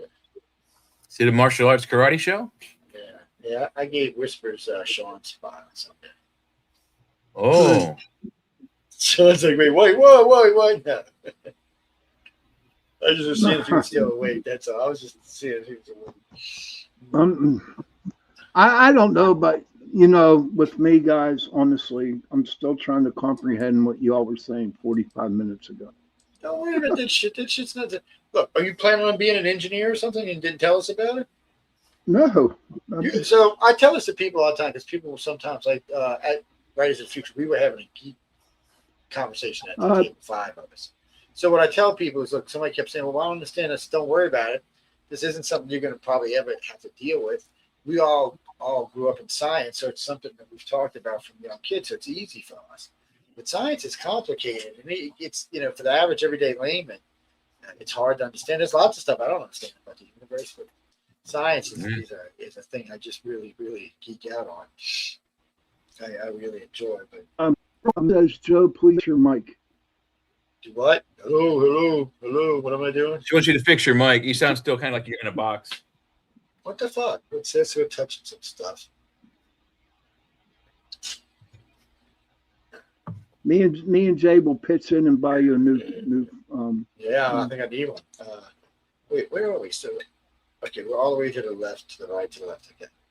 So, listen, I'm a tablet. Carrie says, I would love an off YouTube war chat. Then we can really talk some stuff. Actually, we get pretty serious. Did you listen to last night's show? Frankly, there's a couple times I thought for sure we was getting tossed and Michelle was going to fire one of these two. Well, she can't. Oh, well, no. Now we know who's going to get fired. She said she can't fire Sean because you got 2 shows. She's going to fire me. No, she said she can't fire you because you got 2 shows. And I'm on 4. But she said Jay don't actually host his own, so he got to go. Yeah, I don't host my own, but I am on 4 shows. She's mean. Yeah, I understand. She bullies me all the time. I'm like, that's 10 o'clock, guys. Yeah, they can go to hell. That's all I got to say. It's I miss the old days when I just say fuck y'all and go an extra 3 hours and shit. It's yeah. Moves on. What's his name is on? I don't know, but do you know anybody named what's his name? I never met no what's his name. Yeah. I need to go over there and crash. I'm trying to think of the name. My mind just drew a blank because I'm still it's trying not to. It's not Darren. I'm still trying to. Yeah, it is. Yeah. Is it Darren? That's Don't Whistle at Night. Don't Whistle at Night. Yeah. Where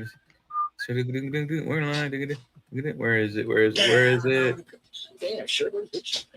Yeah, it looks like they're going to be doing The Way of Life with Mao Ki. He gets some good guests. He does. He has some good shows. Real good shows.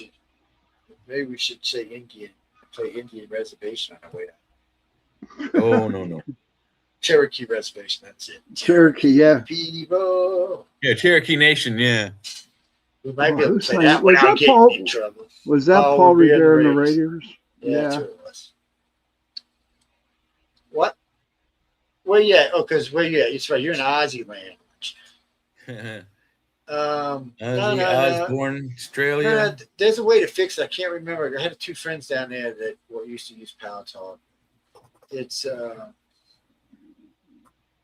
because we've been thinking about opening a new room on Power Talk for the station. We already got one over there, but we've been thinking about opening it full time. It's see, we're on such weird different times. You got to catch me earlier in the day. We might be able to walk through it. I have to turn mine on and see. But sometimes there's settings in there. Sometimes security on your computer's like, no, we're not letting Pal Talk on the computer. Thank you, people. It's not going to happen. Mm-hmm. Oh, yeah.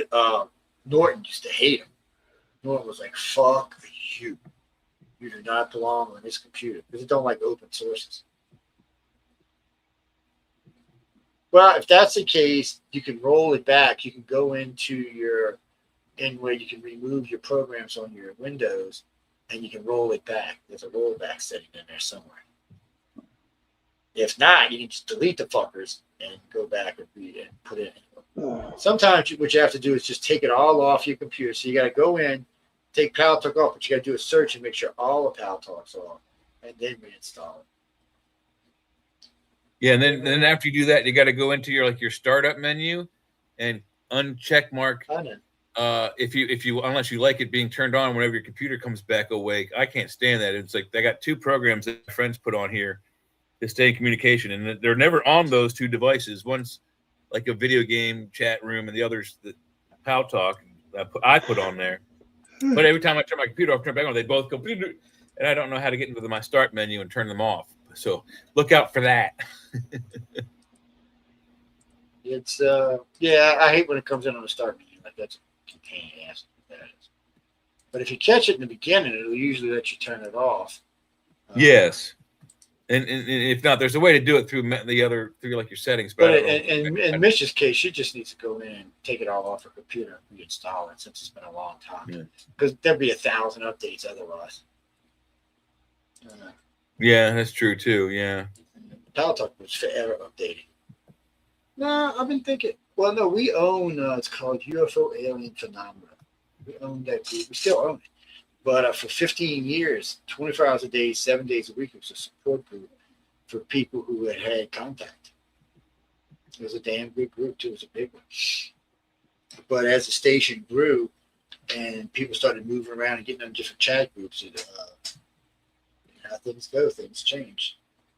But I've been thinking about bringing it back. Part of it was my fault because I was busy and couldn't spend the time in it I used to spend it.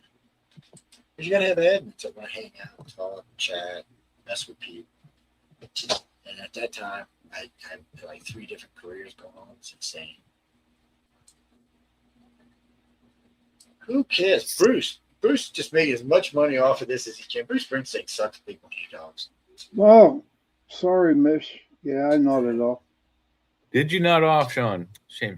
Well, you've been working, so. All right, Joe. We're not going to give you no ice cream.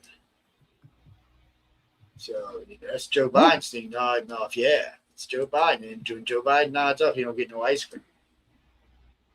So. Thanks, Mish. No ice cream for Sean. I feel like Joe Biden because I'm sleeping. It's well, this was before social media, Carrie. Pal Talk.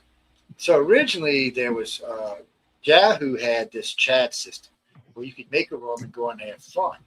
But then they didn't give you any control, so room raiders used to come in from all around the world, cause all kind of trouble. Then Fire Talk started, and AOL started, and then there was MSN Chat, and they were all chatting. And then this guy developed Pal Talk, which had video and audio and room controls, room admins, and all kind of really nice stuff. So everybody I had ICQ too, and then we all just started hanging out at Pal Talk, and it grew really fast. It's really nice. It's still there. It's still there. Yeah. It still has a few million people on. I haven't had time to really sit and look at it. I wanted to see. We'll probably start using it again once we find if there's a key code for StreamYard. Jason, I fired him today, actually. Yeah, I'll talk about it this week because I got to talk to Michelle about it first. But yeah, I fired the TV company today. We're with them for another. We're with them till the end of till the first week of next month, and then we'll be with somebody else here. But y'all get all that information when you need to. I caught them doing bad things. That's all. Can't talk about it right now, but shit happens. I don't put up with stuff like that. What I do no, wrong? Pal Talk is just Pal Talk. Not you. You're good. Pal Talk is just Pal Talk. It's this whole separate entity. www.paltalk.com. Even after all this time, it's still a thing. You know what? Is it on? Where is it on this computer? I haven't seen it lately. My computer took it off and said, "Get the hell off of here." Well, I don't see it on my screen. It's got to be in my program somewhere. No, we used it a lot. And I'm not kidding you. But when I say we used it, we used the hell out of it. It was oh yeah. I mean, it was insane how much we put Pal Talk to work. Like I said, there was always someone in there, always. I went down and see it, and it's usually open, huh? I wonder. Well, maybe not. I was going to show you, but I think I took it off this computer for some reason or another. I was working on something. No, I'll look at it this weekend and see what it is. Maybe I'll put it back on. But we do have to go because Whisper should be starting in about 3 minutes. Yes. Sean, they're probably playing their promos now. Sean's got to go stare at the ice cream we can't have now because he was a bad boy. But other than that. Good night, everybody. See you tomorrow night. Yeah, y'all be sure to come check out Sean. He had such a shitty audience last week. It was like 50 people. What are you talking about? What are you talking about Sunday, Sean? Sunday, tomorrow, I'm having my brother on, and he's been playing Dungeons and Dragons since 1982, and we're going to have a show on it. Really, tell him if he's really nice to me, I'll introduce him to Larry. Larry Elmore, yeah. Larry Elmore. If he's a real Dungeons and Dragons player, he'll know who Larry is. Okay. He's the artist. He's the artist we had on, right? Yeah, the Dragon King. Yeah, Larry's a personal friend. Yeah, I've met him. He's very cool. I met actually a couple of people from Dungeons and Dragons now that work there. I've met a few of the artists that work there, and a few of the illustrators, and I've met 2 of the writers. It's an interesting group. Yeah, and tell your brother, I got him beat by about 3 years. I started playing in 1977. Denise, don't take this the wrong way, baby, but I've never even played one game of Dungeons and Dragons. Never. It's not that I'm anti it. I think it's a cool game. It's somehow or another. So most people start playing in their teen years or their early or their middle years. Well, those years were extremely busy for me, and then all of a sudden I found out what girls were, and that was even made it worse. And then my dad died when I was 16, which made it even worse. So for a while there, I was just I went into service and I got out. I was just drinking, partying, and acting like an ass while I was in my 30s. So the only game that I actually even played was darts or cards, and that was both were for money. What's the name of that artist? Larry Elmore. Mr. Dragon himself. He's responsible for the dragons of Dungeons and Dragons. He's Forgotten Realms. He wrote a lot of stuff in that. He did stuff with the Ravenstone. He's got a lot. Their vampire, their resident vampire. I forget his name, Ravenclaw or Ravencroft, whatever it is. I'm gonna have John. I'm gonna have Carmen book him just so we can talk about his art. I hope so. I want to get in on that because I want to ask him if he'll make me a vampire dragon. Yeah, I'm sure we're gonna give like $15,000. Yeah. Yeah. Night, vet girl. Okay. Good night, vet girl. Look at that kitty cat. What kind of kitty cat is that? That you got there? That's not kitty cat, man. Oh, it looks like a kitty cat. He calling you a pussy. It's no bigger than a kitty cat. That earphone here because the giant kitty cat is killing me. All right, guys, I gotta go. We gotta go. All right, gotta go. Sean, It was nice talking with you tonight. Gotta go. All right, nice talking, guys, and I'll see you next week. All right. Yes, maybe sir. earlier. Maybe earlier. That is my demon Lola, the slave doll. That is Princess Fiona's servant. Yeah, we gotta get Michelle to make a rule that you can't wear a black shirt and have Lola at the same time. I know, but the problem is this is actually a dark blue. Well, I guess it's dark blue. Yeah, so I had her. Has the same effect. I had her with me for an hour on Arthur's quill tonight. Nobody even noticed her. Yeah, because she blends in. Yeah, they were like, and then when I finally moved it, she said, "Did you change the way you wear your shirt?" And I said, "I put my dog there." Your dog? I was like, "Yeah, my dog." They said they seen Fiona's pretty face. She was up there. Yeah. Oh shit! Did I turn off stream? No, you didn't. I thought you were. Yeah, I turned it off. I just making sure. No, we're still streaming. It says end stream on my side. Oh, we are still streaming. Okay. Yeah. Oh man, we can't play that. It's too late now. It's the thing. She claimed there was an alien base on the moon. Well, yeah, we do UFO stuff a lot. I mean, we cross it a lot. That's fine, people. I tell you. Anyway, good night, everybody. I want to thank everyone for tuning in to United Public Radio in the chat. I hope you enjoyed the show. I know, Claro, it bums us out not being able to play music yet, but you know, we're going to work that out for YouTube because we can play it everywhere else. So we're gonna do a membership for YouTube until we get out of double secret probation. We got to be good. So anyway, on that note, again, I want to thank everyone for tuning in to United Public Radio and Jay and Sean and everybody who's hanging out tonight. I hope y'all have a good Sunday. Enjoy yourselves. Sleep in. I actually finally slept more than 4 hours last night. I was shocked when I woke up, figured I slept 8 hours. Yeah, I almost fell over when I woke up after 7 or 8 almost. I know my legs actually hurt when I got out of bed. I was like, what the hell? Was I running or something last night? Anyway, guys, thanks. I know they're not used to it. Thanks again for hanging out with us. Go check out Whispers. Let us know what you think. Write to me at iCarCox.net. It's whistles, not whispers. Whistle, don't whistle. Oh, it is whistles. So I don't know where to get. It's because we used to have a show on a network called Whispers Radio. Anyway, good night, everybody. It's stuck in my head. I got to get it out of there.